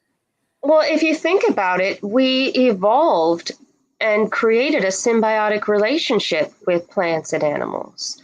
So what supports our life the most is most often those things found in nature that we evolved with.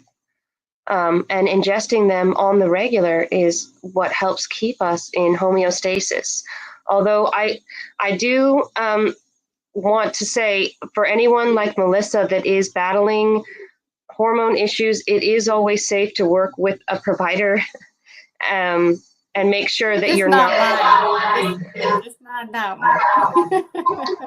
just make sure you're doing regular checkups. Make sure that you're just like you would with any pill, right? You wouldn't just take a pill and then scamper off happily ever after.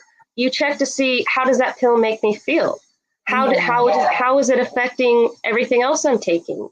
Blood work, having follow up blood work to make sure it's effective, and that it's not the same wisdom that can be applied to a pill should be applied to all homeopathic remedies. How is it making me feel? How is it affecting everything else I'm taking? What do my real world numbers look like afterwards, after prolonged treatment? It's always wise to do follow-up when you're doing anything. Yeah, it's very good advice, because these herbs are powerful and they can have an impact, but you've got to be able to gauge the impact through your blood work and such, and how you feel.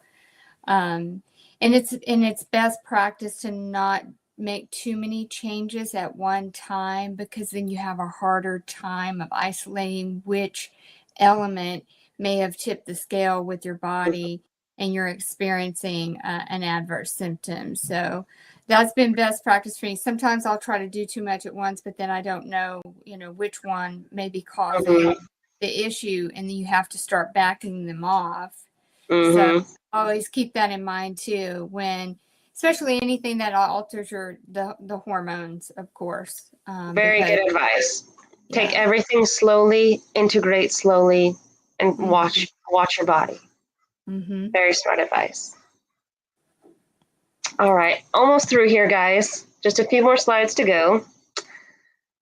So we're almost done with maceration here, but I want to wrap it up by talking about soaking them in honey. When you soak herbs in honey, it's called an elixir, and it sounds fancy and magical, and it makes your medicines kind of taste that way too. A spoonful of sugar really does help the medicine go down. And the greatest and best thing about honey is not just that it tastes great, but because of the natural antimicrobial and acidic properties, its shelf life is virtually indefinite, which I mentioned before. This means with an elixir, I can set it and forget it, and like a fine wine, it only gets better with time. So this is my go-to method for a lot of my emergency medicinals. Why? Because unlike oils, or even sometimes a vinegar, or even a pill that you get from a doctor, if you run to your emergency cabinet, you have to check that expiration date. You have to make sure it didn't go bad, it didn't spoil, it didn't turn, right? But when it comes to honey, if I made it, then it's good and it's there in an emergency and I can use it. For instance, instead of aspirin, I use white willow bark in order to prevent stomach ulcers. I'll combine white willow bark powder with devil's claw powder and honey, and I'll just have it sitting there on my shelf. And it's literally good for any time that I have the need for it. You generally only have to let it steep for 3 to 4 weeks, and then it's there forever. So the easiest method is to obtain or make powders of the roots, barks, or herbs. Fill your mason jar a quarter full with the powder and the rest of the way with honey. Stir and let steep for 4 weeks up to infinity. Raw honey is best for medicinal use. Manuka honey is pinnacle, though it's very hard to afford. Just beware of the cheap honey. Some of the really cheap stuff, especially from China, is cut with rice syrup. So don't skimp when you're making medicines from honey at home, okay? Mm-hmm. And elixirs have been my favorite to experiment with recently. One elixir I dubbed the elixir of life because it contained a recipe that was supposed to help with cellular regeneration. It contains, barley, black cumin seeds, olive, and honey. Those 4 together was supposed to induce cellular regeneration in the body. So I dubbed that elixir my elixir of life that I take. Another one I did just for fun was infused peppermint leaves and cocoa powder to create my homemade seasonal mint treats that were healing instead of inflammatory. So you can really have a lot of fun with elixirs, and their shelf life is forever. So if I make a pain medicine, it's there. If I need it 5 years from now, it'll still be there. Yes, I would love for you to share the elixir of life recipe as well, and I can post that on the Chosen Heroes. Sure. It tastes gross. Warning. But how much do you take of it? Just a small, about a teaspoon. I take about a small teaspoon. It's kind of gross looking. I can show you. If you can see, I don't know if you can see very well on the camera. Like it no, you can't see very well. But there's it steeping. It looks very weird. But when it's done, you have a very powerful medicine. And is that something that you use on occasion, or? It's part of my daily routine that I like to take. I started adding a lot of new things like lion's mane for brain health, rhodiola rosea, which is a powerful adaptogen. I started adding a bunch of really fancy herbs and blends just because my targeting was so severe. It got to the point where I was barely able to get up some days. My targeting got really bad. So I started taking everything. Like when my body started crapping out, I'm like, no, ashwagandha, now, rhodiola rosea, now, holy basil, now. And I made it a religion out of it. Mm-hmm. And the same thing with now that I'm understanding the role that nanotechnology is playing in all of this, it's like, no, I need to detox from everything now. Give me my black cumin seeds and give me my healthy olive oils to help rebuild my cells. The formula I got was, I actually got it from somewhere else that was doing research on cellular regeneration. And I'll see if I can't find a link to that when I try to share it with you. Yes, part of the herbs and stuff that I take, the supplements, they're very expensive, so I've got to find another way. is it's about the cellular regeneration herbs, and they're all pure, but they're tablet formula. And then, of course, I do some detoxing, but very much want to get Dr. Mihalcha's advice on the detoxing method for this nanotechnology. Start focusing my efforts on self-assembling nanotechnology. I mean, who would have thought, that we would have to be worried about these kinds of things going on in our biological structures just because some evil people thought it would be nice to play with humans and make us human antennas to mind control and manipulate us and to experiment on us. I mean, it's just the wildest thing. It's very surreal. But here we are, strength in numbers. We're going to rise up and help heal ourselves when we can't trust the medical doctors. You have to understand, too, medical doctors have skin in the game, too, because if we start healing ourselves on our own through, what God gave us on this earth, then they're out of a job. So you got to understand, that as well. It's this big corporation with lots of pieces, big pharma that treats symptoms and makes you sicker, but doesn't get to root cause. The insurances won't cover root cause, right? So it's just this big umbrella of, keeping us unwell. It's symptom management. It's a multi-billion-dollar industry of symptom management.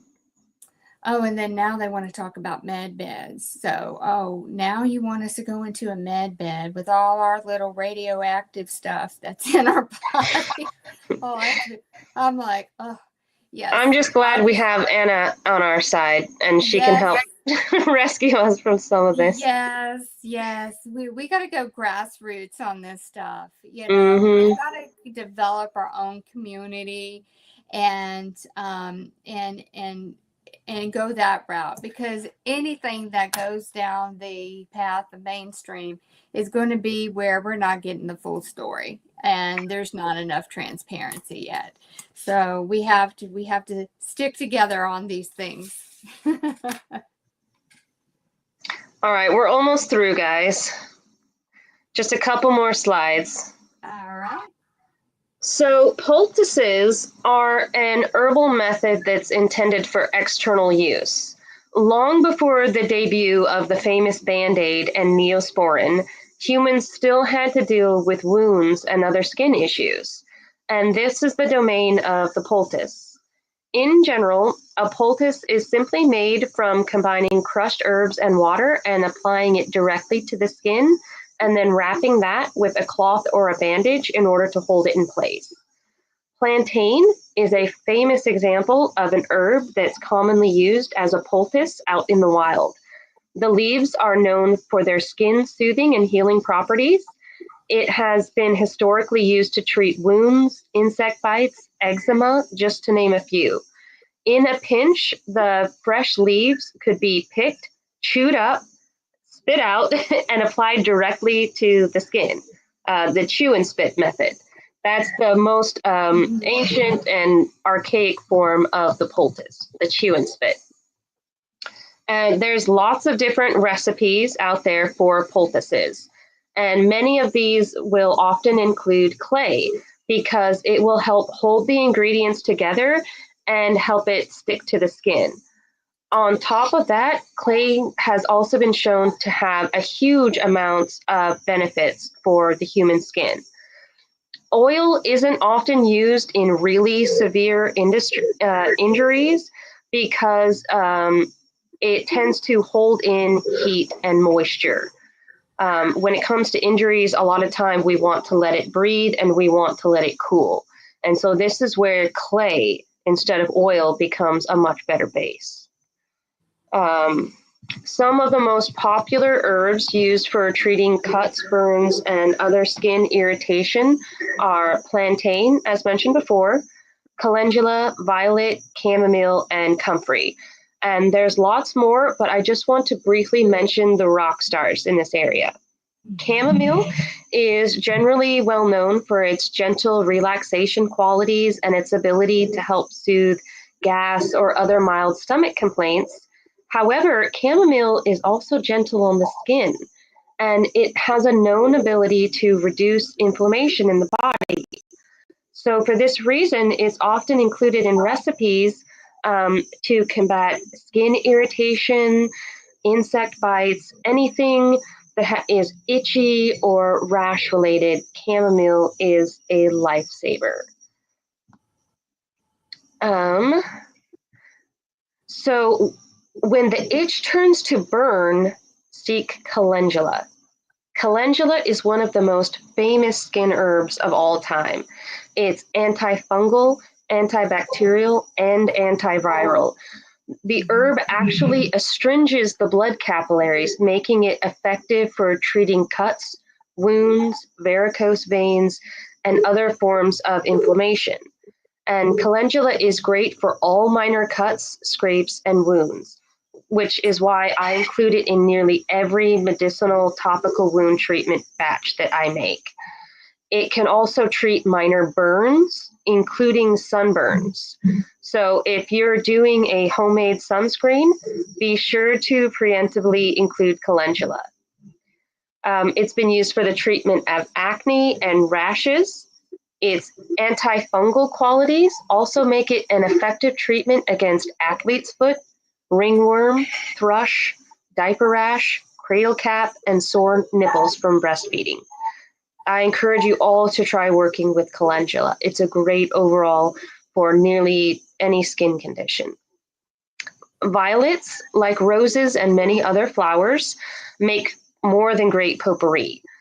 Violet leaves are also a vulnerary, which means they promote wound healing, and the Native Americans would often use them in herbal poultices. It contains rutin, which has shown to be an anti-inflammatory and antioxidant, and typically it's used for the treatment of minor cuts, dry skin, insect bites, eczema, varicose veins, and hemorrhoids. Last but not least is comfrey. I absolutely can't talk about poultices without mentioning comfrey. This little herb is another mighty one that helped save my life. In the realm of wound healing, you will find nothing quite so powerful as comfrey. In the ancient world, they referred to it as bone knit, and this was because it was found to have an incredible ability to accelerate the healing of both skin and bones. So if any of you ever watched The Witcher way back in the day when it came out, Hollywood actually tipped their hat to this herb in the first episode. When the soldier was downed in the woods, the healer rushes in and sees his grave wounds, right, his mortal wounds, and cries out, "Quick, get the knit bone!" Right? It's more than just legend and lore, though. A recent study on sprains followed a group of test subjects and found that the bones of those given comfrey externally, regardless of other factors, consistently mended 4 to 7 days faster than any other group. That's bone healing. For skin wounds, it's even more incredible. I personally used it and I worship this herb. I won't get into a ton of the details, but I cut my finger nearly in half about a year ago, one time while chopping vegetables. And this was in the early stages of my targeting. And I won't get into the nitty gritty details, but for my own reasons at that time, I didn't go to the emergency room. Okay, viewer discretion advised. I was in heavy throes of V2K at that time, and I just chose to treat myself using a home remedy that consisted of manuka honey and comfrey powder. And I used a cloth and a rubber band as a tourniquet. Okay, so warning and full disclosure, I don't recommend manuka honey and comfrey as a poultice because it stings worse than hydrogen peroxide. I did it because I was in a unique emergency and was under a state of mind control. Okay, so just let that be said. Disclosure. Now, initially, Because of the depth and severity of the cut, I actually lost some of the sensation in my upper finger. I couldn't even bend it all the way anymore. It was about a third of the way cut through. I chopped my finger.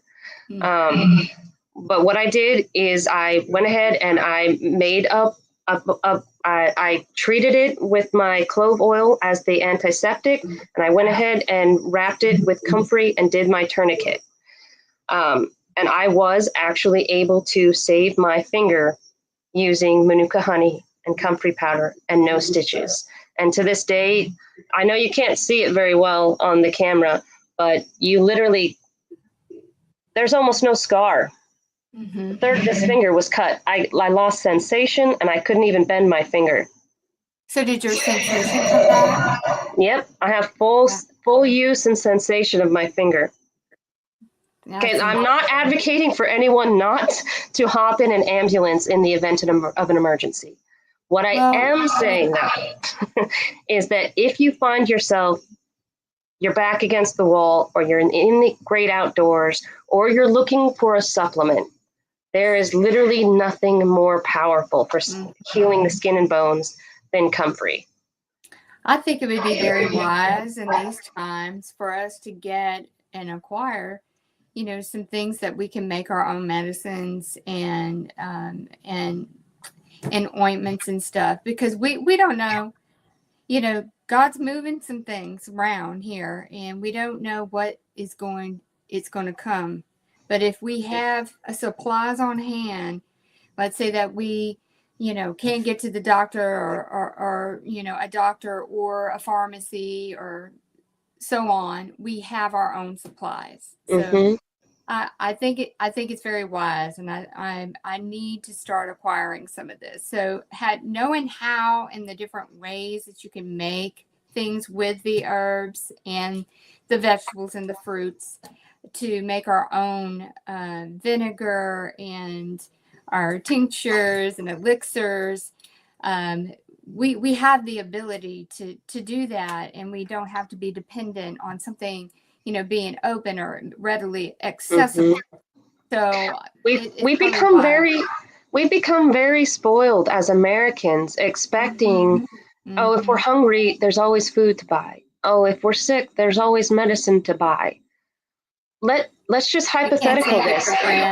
Let's just hypothetical this. What if America sees its first war in the next 100 years on American soil?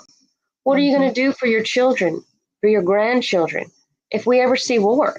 What happens if that ambulance can't show up, or it's too busy, or there's something else going on? We have become spoiled as a people, expecting our needs to always just float to us as long as we have enough money. But being prepared said that in the way event, more eloquently than what I did. But that is the good. Preparedness. At this stage in time, we don't know, because there's a lot shuffling around here. Okay, there's a lot, and it's unprecedented. I've never seen anything like this. Of course, when I was younger, I would have never thought that I would have been a targeted individual either. But here we are, and we're strong, and we're rising up against this, and so much so that we're being censored, right? So that means that, the powers that be that want to keep this stuff under wraps are getting very nervous about that they're going to have to acknowledge this in some capacity, whether they blame it on the aliens or some other country, or whatever, because, they're going to try to become, unmarked from, owning it, however it unfolds, as long as it brings us relief. But we're going to stand with God that he's going to deliver us from this, and he's going to expose the wickedness and expose these programs and these data banks that have all of our torture documented in it. So, but food for thought, we should have some things on hand that are medicinal that we can make on our own, so that we don't have to be dependent on, going to the store to get it or ordering it online, because I know that the convenience. We are Mhm. really subjected. We love the convenience. And And it's great when it's there. And that's ultimately what what if society it is for. wasn't? That's the Right. But thing what that if we it have wasn't? to kind of, we've got to plan for it, to have something on hand that we can go to help heal ourselves. And See, and to, now mhm. now for any TI out there, if you're that if a 1 in a billion chance happens and your plane crashes in the woods and you know how to identify comfrey, guess what? You can heal yourself now. Right? You don't have to, but it's great if you ever should need it. That's a very good point too. We need to become aware of what these look like in the wild as well, because we can easily identify them. I mean, we just don't know what's going to unfold from all this, but we need to educate ourselves and research and what we can do and the measures we can take to provide our bodies relief and to nurture and the nutrients that our body needs to consume while under these attacks. So Mhm. I mean, I've learned new words today. I had no idea about comfrey. I had, what is it? Calendula. Calendula. And no idea. No Definitely have to idea learn about about that that one. one. I mean, it's just always so great to have you on because there's just so much information, and that we can do this ourselves and not have to buy some chemical compound mix that was made in a laboratory and no Mhm. telling what they put in that. I have even seen, this is on a lot of Substack, where people were doing uh, just iodine, samples of iodine under the microscope, and it had nano in it. So Oh, wow. they don't disclose that they put this stuff in there. There is one mineral, it's the earth minerals. What is the fulvic minerals? There, have you heard of that fulvic? Fulvic acid? Yeah, well, the name of it is fulvic minerals by Oh, that's the brand name of it. oh, But okay. it does disclose that it's more on the holistic side. It does disclose that there is nano, but it's nano nutrient delivery. But again, can we trust nano at any stage? But maybe it was for good, I might but have trusted it before being a TI. Now that I right. know, now that I know my cell phone can hurt me on purpose, I don't Yeah, trust nano sensors. I don't trust nano, and it's I know. unfortunate It because technology is meant to enhance our lives, enrich it, make our lives easier, and it's unfortunate that we can't trust it in the same way. Cool Breeze Tony had said it may be that the future involves that we have to have some type of high-tech helmet for protection. I mean, yeah. I mean, it has to be something that we could put on The our future head. is 100 years ago. They called them tinfoil hats. Advanced technology to protect from radio waves.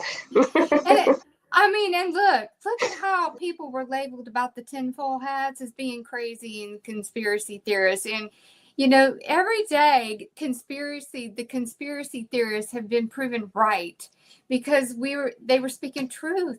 And by the Mhm. psyop of the design being discredited as, it being like lunacy or mentally unstable and imbalanced when it is only the truth coming out. But Right. this is at this stage, I am no filter. I operate and I say it just the way I feel it. If that makes somebody uncomfortable, then they don't have to be around me. You have to get to that place where you just don't care, because I've had family reject me just because they think I'm a conspiracy theorist, a non-vaxxer.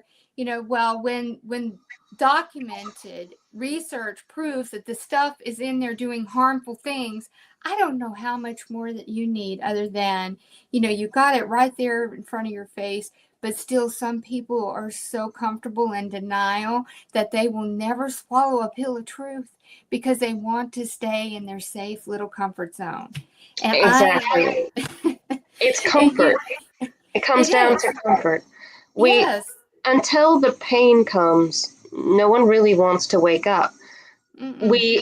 We call so many things bad. Oh, fast food is bad. Oh, sugar is bad. Oh, greed is bad. But it's all so abstract until the pain comes, until That's the right. real cost comes, until somebody's eating it hard. Nobody wants to turn. Yeah, I call it, we as TIs, we've had many dark nights of the soul, and this experience of what we've had to go through. But I know that God has always, gotten me out of the deepest holes that I may have put myself in. Because this experience can be very debilitating, and it's certainly a mental gauntlet. Mm-hmm. So that's why I try to say every single episode too, is you got to recognize the motive and you got to recognize the game, which is to make you stumble, to make you act out on yourself or someone else, and do an adverse that can get you, incarcerated or institutionalized for a mental, because that is where they try to back you into the corners to discredit you so nobody will listen to you. And Mm-hmm. that's why this community is so important, because we understand what's going on and we can support one another. I did see that one of our comments, she asked about how can she communicate and engage and a chat with the communities. Well, this live streams on X, YouTube, and Rumble. So each one kind of has its own. I can see all of them through here. But what I am working on for our community is finding that go-to for, live chat and community. I've just got to find the right outlet for us. I do have a Facebook group called The Chosen Heroes that you can engage there, but there's, Facebook is just, kind of fell off the map, because there's so much disinformation or misinformation out there that not as many people go to it, but some still do. But I'm looking for what that perfect outlet is, and for, real live, ongoing community in chat. So just know that I'm going to pursue that. I mean, and poultices. I hadn't heard that word either, too. I was just like, wow, I learned so much with this. This is amazing. I really want to start trying out some of these. And with everything, there's trial and error. So, but I think this is exciting that we can do this for ourselves through what God has provided us. And it can be. It can be a fun frontier, kind of taking control and trying out different recipes. It feels really good at the end of the day, just knowing that I can, just knowing that I have that choice, that option. And I don't know. I just encourage everyone to try to set themselves a little bit freer just by knowing a little bit more. 100%. And educating ourselves on what these look like as well, so that we can easily identify them. That is a very good point to make, because, you never know when you're going to be in a situation where, any kind of situation where you're kind of in, outside or in wooded area and stuff. You need to be able to recognize, things that are poisonous, things that are going to be a skin irritant. It's just all of those things. We've got to become, Girl and Boy Scouts, Yeah. I mean, like even the cautious mothers that are out there with their kids in the woods, even if they're going to take them to the doctors afterwards, they're still always going to want to put something on their child's rash, right? Even the cautious ones, they're still going to want to apply something immediately to help comfort their child's skin. This is where knowing that picking a plantain leaf, chewing it, and applying it can help while you wait for medical attention. You know what I mean? It doesn't even have to be a substitute. It can be that balm while you wait. Absolutely. I think there's just 2 more slides. All right. All right. I'll try to be as quick as I can. I didn't realize it was this long, and I'm so sorry. I'll try to go really, really fast to finish. This is very good content. Okay, so the simplest way to make a poultice, like I mentioned before, is to pulverize the fresh leaves, add it to water, and then apply. Leaves can be pulverized by chewing and spitting, using a mortar and pestle with a small amounts of water, or by using a modern contraption like a blender. So poultices are generally wrapped with bandages to hold them in place. There's one skin recipe here that I'll share with you. You'll need about 1 cup each of fresh calendula flowers, violet leaves, and plantain leaves, 4 to 6 ounces of hot water, but not boiling, and 2 tablespoons of powdered clay. Combine all the ingredients in a blender and blend until it's the consistency of pesto. You'll adjust the amounts of herbs, water, or clay as necessary until you achieve the right consistency. Apply to the skin and wrap. And for poultices, generally every so many hours, about every 4 to 6 hours, you'll want to clean them and reapply. That's the general rule of thumb, just to keep it fresh and breathing and clean. And do you recommend for wrapping it in like a breathable gauze? Or I do. I use those really long that you see in rolls, or the white ones that you'll see in rolls, and I'll wrap it with that, and then just put a piece of tape or the little metal thingy majiggers, and just keep it nice and wrapped.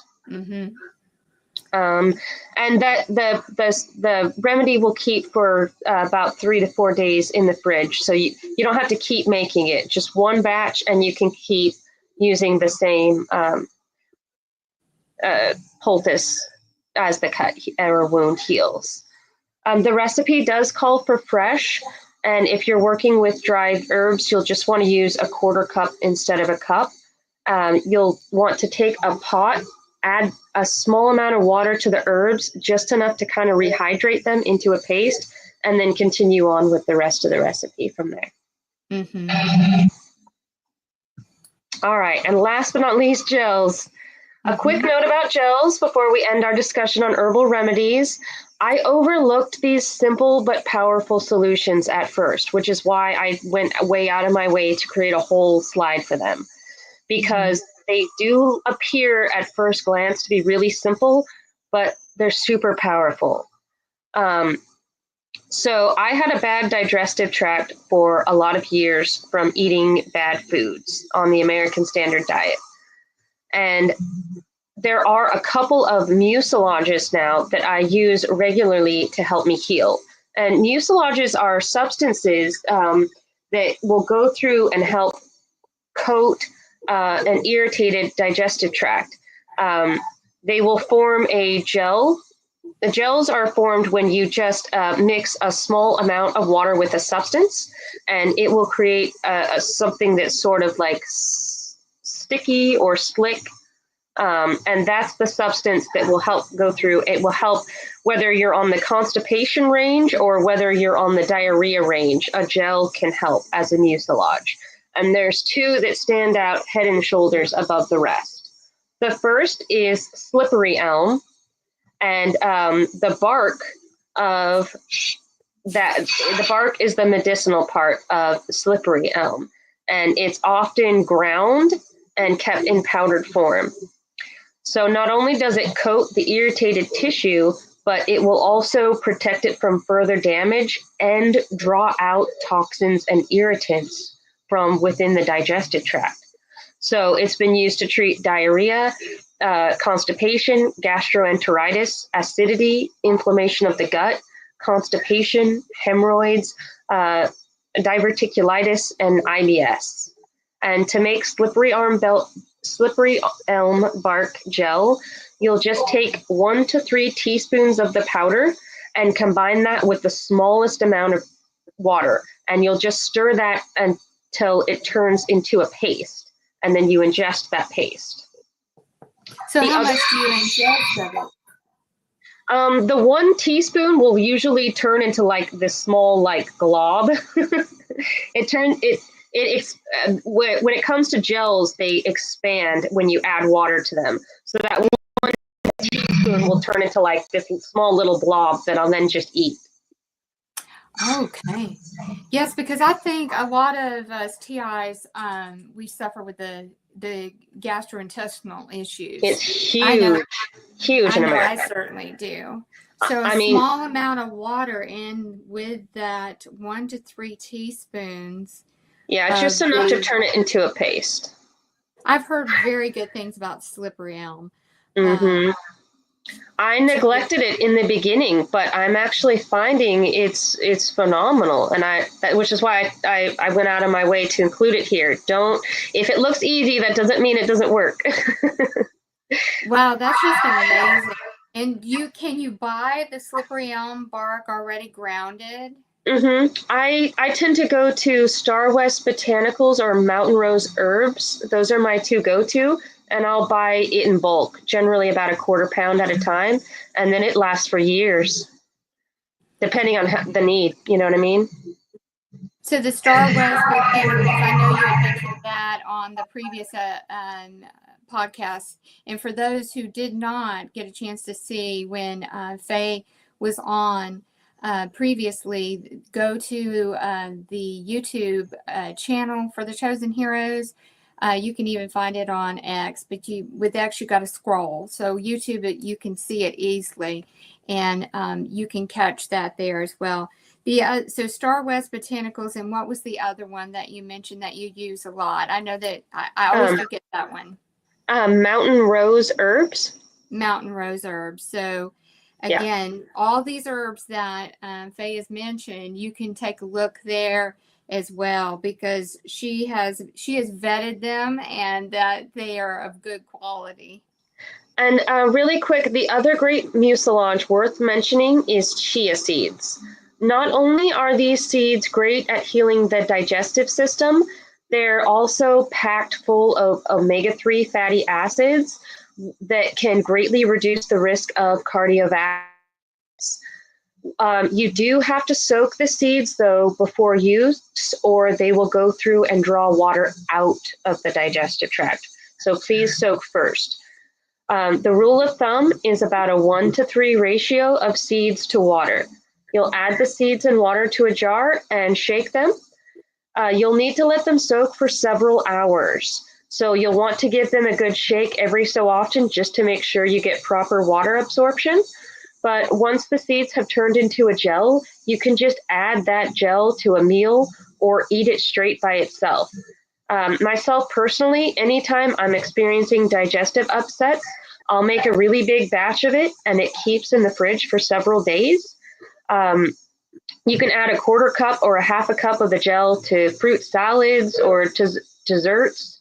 I'm even learning to enjoy it by itself.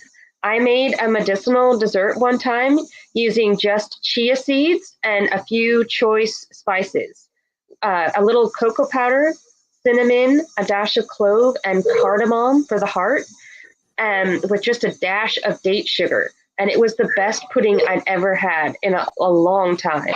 And every bit of it was designed to heal my body. Chia seed pudding. That's awesome. I was about to ask you about the chia seeds. I saw it in the picture there. That would be another great one for the recipes that I can post out on the X channel, and the benefits for it, because these are Sure, great. yeah. These are great. Medicinal honey. And my favorite part about the medicinal honey medicinal chia seeds is I'll throw the cardamom in there. I know a lot of TIs, most TIs, in fact, complain about heart palpitations. And cardamom, not only does it add an interesting, like, seasonal spice to it, but it will help strengthen and protect the heart. That's excellent. This has just been so much wonderful information, Faye. I can tell how much time and love and attention you put to this, and for the community. I thank you on behalf of the community for this very useful information. It is very imperative during these times. We need to be able to take care of ourselves, and have things on hand that can bring us relief and comfort as we go through all of these plethora of symptoms and discomfort. And much of what Faye has mentioned too, it helps with the pain and the irritation levels that we're constantly experiencing from these directed frequencies. I know that I know that I'm sorry, go ahead. I was going to go to some of the comments that I've flagged. Oh, I was just agreeing with you. It it doesn't just, when we talk about health, we tend to think of function, but we don't tend to think of mood. But our mood is affected by the functionality of our health. Just look at progesterone. Low levels of progesterone, it's not just going to ruin your male or female parts, it's also going to leave you feeling irritated. How is that going to affect your targeting if they're shooting at you night and day and you're more irritated already fundamentally than less? Tell me it doesn't make a difference. Yes. And not only with the hormones, but the gut health. Gut health can really contribute to a lot of mood symptoms as well. It's just so much can tip the scale. And when you're having directed frequencies attacking your bodies, we've got to be able to counter it with the counter move with these medicinals. Stronger cells, stronger minds, all start with stronger, better health. Yes, that cellular recipe, that's going to be a great one for the community. I can't wait to get that one published. I was going to go through some of the comments here. I flagged a few here, and I just love to say hello to all of you that have said hello. You're just so wonderful. Nomadio says thanks for all your efforts. Hello from Germany, Harold. Good to have you here today, Harold. Real Targeted Justice. I believe this is Anna Toledo. We bought the nettle. Ask her how we do the microdosing for nettle. So, Faye, how can Anna do microdosing on the nettle? For nettle, I add that to my daily tea blend. You'll want to do, that's where you would do the infusion method, because nettle leaves they're really dry, easy to extract. For nettle leaves, you'll want to do about a teaspoon per cup of water. And you can use either the tea ball or throwing it in a pot, boiling it, and straining method. You could potentially make it more potent, but for nettle, you can either just eat it or do an infusion. About a teaspoon per day is all you really need. I actually like eating nettles when I can find them. Believe it or not, I'll throw them in my salads. That's my favorite way of getting my medicine, is just eating it. But otherwise, a tea with about a teaspoon per day. So like one of those little tea balls, and then just putting the tea ball to infuse. So probably the 10-15 minute method with the boiling water. Yeah. And then eat them too. That's a good idea. So there you go. You can't get any easier than that. Just eat it. Nettle is one of the few herbs that you can add to a salad. So you can literally just eat it like a lettuce. If you have it growing around, Anna, pick it and eat it. It'll have your B12 on it as well. B12 is very important. Hi, Alan. Glad you could join us today. Juice, always great stuff, Melissa. I'll show the comment. I keep forgetting to hit show. Always great stuff. Really appreciate all the work and positivity. Hello to the TIs. Juice has been here from the beginning with the episodes. I appreciate you and Cool Breeze Tony have been here since the beginning. I love you both. Thank you for joining. Here is, yes. Write a recipe. Yes, we need it. Yes, you do. You should. You really should. And you could publish it. Yes. I guess I hadn't thought about that, but maybe it could be worth something. Yes, it would be so well received, not only by the community, but the world, because these recipes need to be documented in these times. It's really, I think you should pursue that, Faye. Sure, I'll great at it. I'll consider it. And Jerry says low sunlight, low vitamin D. Yes, Mm-hmm. sunlight is the greatest natural vitamin D. So when you go outside, you could be grounding your bare feet into the grass, and you could be getting the rays from the vitamin D. It's a twofer. It's a It, win. it's interesting how when we think of medicine in our modern world, we think white pill, right? That's all we think. That's our We've main been association. conditioned and programmed But to really, think back in the day, anything that healed the body was a medicine. the herbs. That meant the water was medicine, the sunlight was medicine, air is medicine, right? If it's healthful for the body, it's medicine. That's really the lens we need to be putting on. Not is it in pill form or not pill form, but is it healing your body or is it not healing your Exactly. We've been so misled by media and just the programming of driving us that when we're in a panic about what's going on with our body to go see a doctor, when there was no, of course there were healers and doctors that were still using the root natural remedies and the herbs and the tinctures back in the day.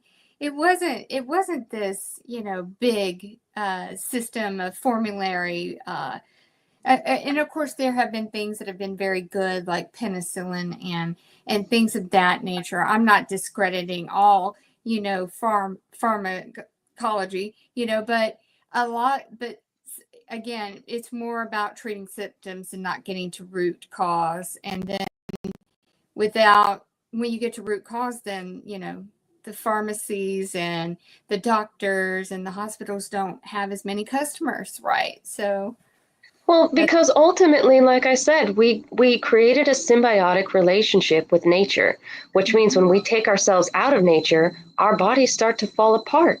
You put ourselves back in nature, our bodies start to heal. How is that profitable for them yeah, if what we really need is nature? exactly. And that is just such a good point. Fred Rogers says, thank you, Faye, for all this great help. So glad you could attend, Fred. Oh, for the vitamin D3 comment, real quick, make sure you have plenty of cholesterol. If you have low cholesterol, it will affect your ability to produce vitamin D3. That is good to know. Okay. Hempcar says, I think I heard beets and radishes help with heavy metals, getting heavy metals out of the system, and cilantro. Wonder if there's a tincture for heavy metal detox or some routine. Cilantro has been used for centuries for detox. The only reason I didn't include cilantro is because I came across a recent study where milk thistle seed put cilantro to shame. So for heavy metal chelation, I actually recommend milk thistle seed and the allicin in garlic. Both of those scored better for heavy metal chelation than cilantro did. But I do still regularly force myself to eat soapy cilantro because it is good for you and does have a lot of good constituents. I love cilantro. I love the way it smells.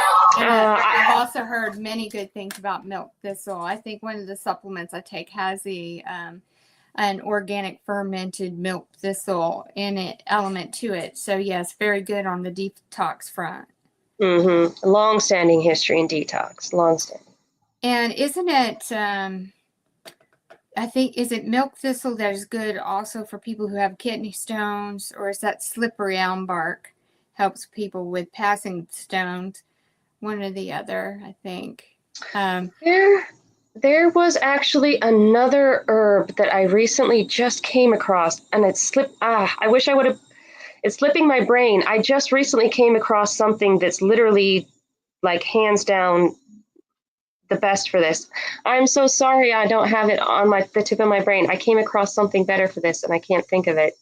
Well, when you do, I can always. I think it's Schisandra berries, I want to say. Oh, really? Is the one that's better for kidney. Oh, wow. Please do your research. But I believe it's Schisandra berries. Juniper berries are good for like kidney infections, right? Or I think something with juniper. Lots But of things are good for lots of things, you'll find. yeah. Like as you look up herbs, you'll see, oh, it's good for this, and this. Oh, this herb, oh, it's good for this, and this. And that's kind of how it is. Like each compound, it's complex, and so it will help. Each herb will typically help with more than just one thing. And it's fun and confusing to learn, but Cars asked about nicotine and if it can kill the nanobots. That is going to be a question that I can ask Dr. Mahalcha, and when she's a guest, about the nicotine. I know that from what I have read, it does seem to provide some benefit, but it's of course, the ones with the nicotine that is free from all of those chemicals, those toxic chemicals. There was something about it, but I would have to ask her. I can't speak on nanotechnology. I will be waiting with bated breath for Anna Mihalcia's reply.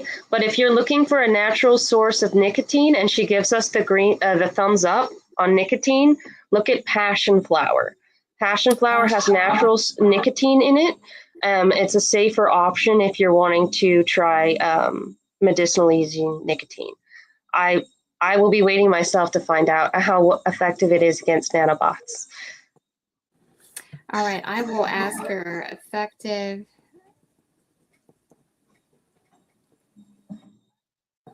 Because I'm coming up with questions for her as well. And if you have questions that you would like answered, as always with my upcoming guests, just send me an email. I know sometimes I can be slow to respond. I'm a one-woman show. I've got a great people helping me with the digital creations, and I have that, but I do my best, You do a lot, and it's great. All right, let's see. I had flagged another one for you.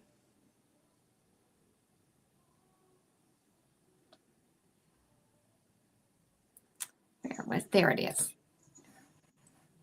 There are 2 books by the same name and documentary called Toxic Beauty. One of the books provides a lot of natural recipes. Have you heard of the books that are by the same author, or the Toxic Beauty documentary? I think that's. I think I had heard of it. That's the one on Netflix, right? About toxic beauty? It seems like I saw something recently. It may be that. I'll have to research that, but thank you for that suggestion for sure. It's definitely worth looking into. I mean, beauty products are even our food industry is overregulated, and yet it's still swarming with food additives, food dyes, nanotechnology. The beauty industry is virtually unregulated. That should scare some people. I know, it is pretty scary. Okay, here's one. Leo asks, what about nerves and fiber for muscular? Nerves and fiber? For muscular. For building muscles? Leo, is that for building muscles?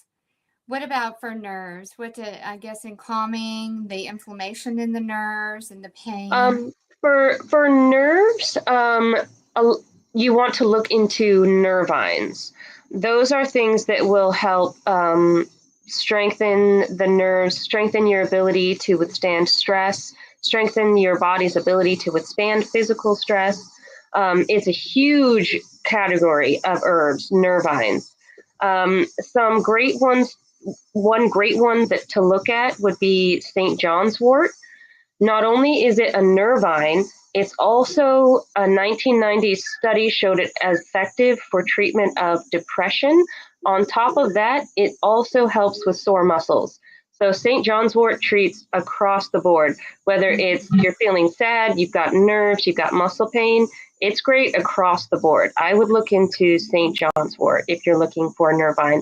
Another good safe nervine is lemon balm, but it's not as effective for the muscle pain. But it is a super great nervine and safe for regular everyday consumption. Have you heard of skullcap? Yes, that one is great for helping to kind of quiet the chattering mind if you want to fall asleep. It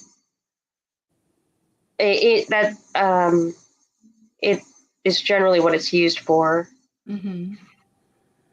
I don't know. That just came up. My mother, interesting enough, years ago, she was heavy into the herbs, and she bought from the company, and I think they're still around. They're called Pure Herbs Limited, and it's all alcohol based tinctures from the pure source of the herb or root or and she would have like a shot glass of her concoction for the day, X number of drops for this one, X number for that. So thank gosh I already had that knowledge, what I learned from her on some of these herbs and stuff, thankfully. It is overwhelming in the beginning. It really is. All right, here's another one. King, I'm sure you can pronounce this. I am diatomaceous earth. I had heard that it's a good cleanser. I don't have a lot of personal experience to speak on diatomaceous earth, though, unfortunately. I haven't heard of it either, but that doesn't mean that it's not beneficial. I will have to most definitely look that up. Oh, and Faye, Anna is saying that Richard Lighthouse has a free ebook template that you can get started on that book that you need to write for the recipes. All right. Okay. TI healing. Here we come. Okay. And hello, Ornamental Vocabulary. Thank you so much for joining us. And let's see. Ornamental Vocabulary, obviously, vocabulary says that they take the milk thistle, curcumin, and boswellic acid. Okay. Nice. Ginkgo for the liver, brain. Oh, nice. Good stuff. Somebody's on it.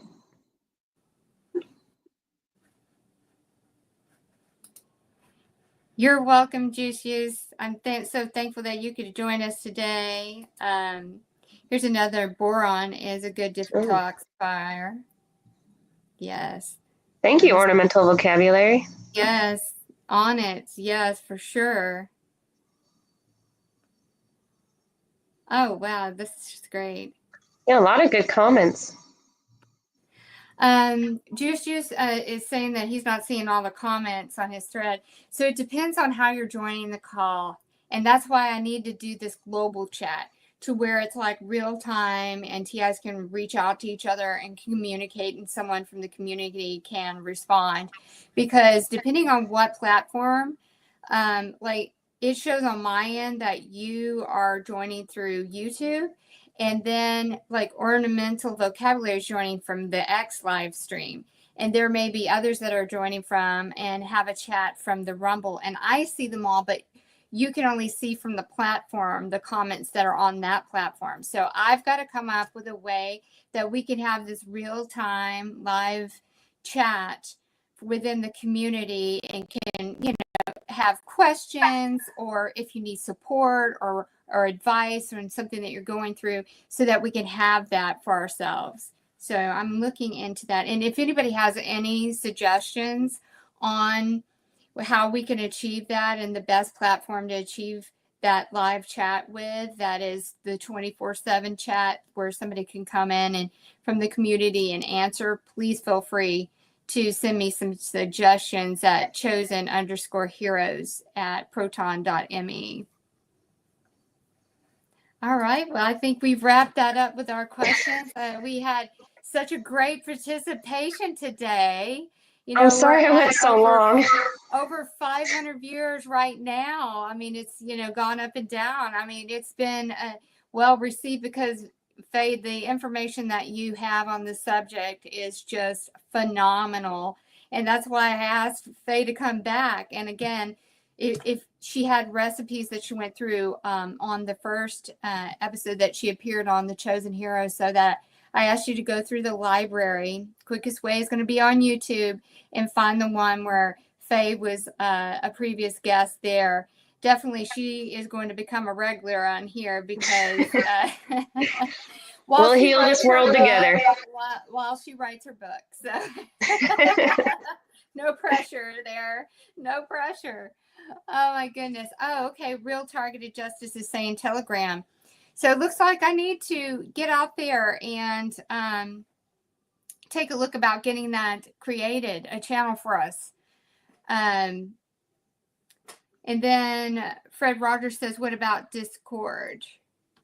So yes, I'm going to look into this for our community because we need to have that platform, especially with some of us getting, censored and stuff on certain platforms. We need to go to where we can just have that live chat at all times. And then that way I can promote it and announce it, and we can spread the word so that more members of the community can join in on the chat. Again, thank you so much, Faye. This has just been so enlightening. And if you could get those recipes over to me, then I will publish them on X platform. And I could probably even publish those on Instagram. I'm trying to learn the ropes of Instagram so that I could do live stream there. I just have not been able to figure that out yet. There's just not enough hours in the day, but I love each and every single one of you, and I thank you for joining me this Sunday. It's an honor and a privilege. I love this beautiful community. We got this. God's going to do the heavy lifting. We're going to keep spreading the truth, and we are going to conquer this evil that has invaded our lives against our free will, and we are going to be the overcomers of this. And we're doing this for those that have fallen. We are doing it for the children and the future generations on this earth. So thank each and every one of you. I love you all. God bless.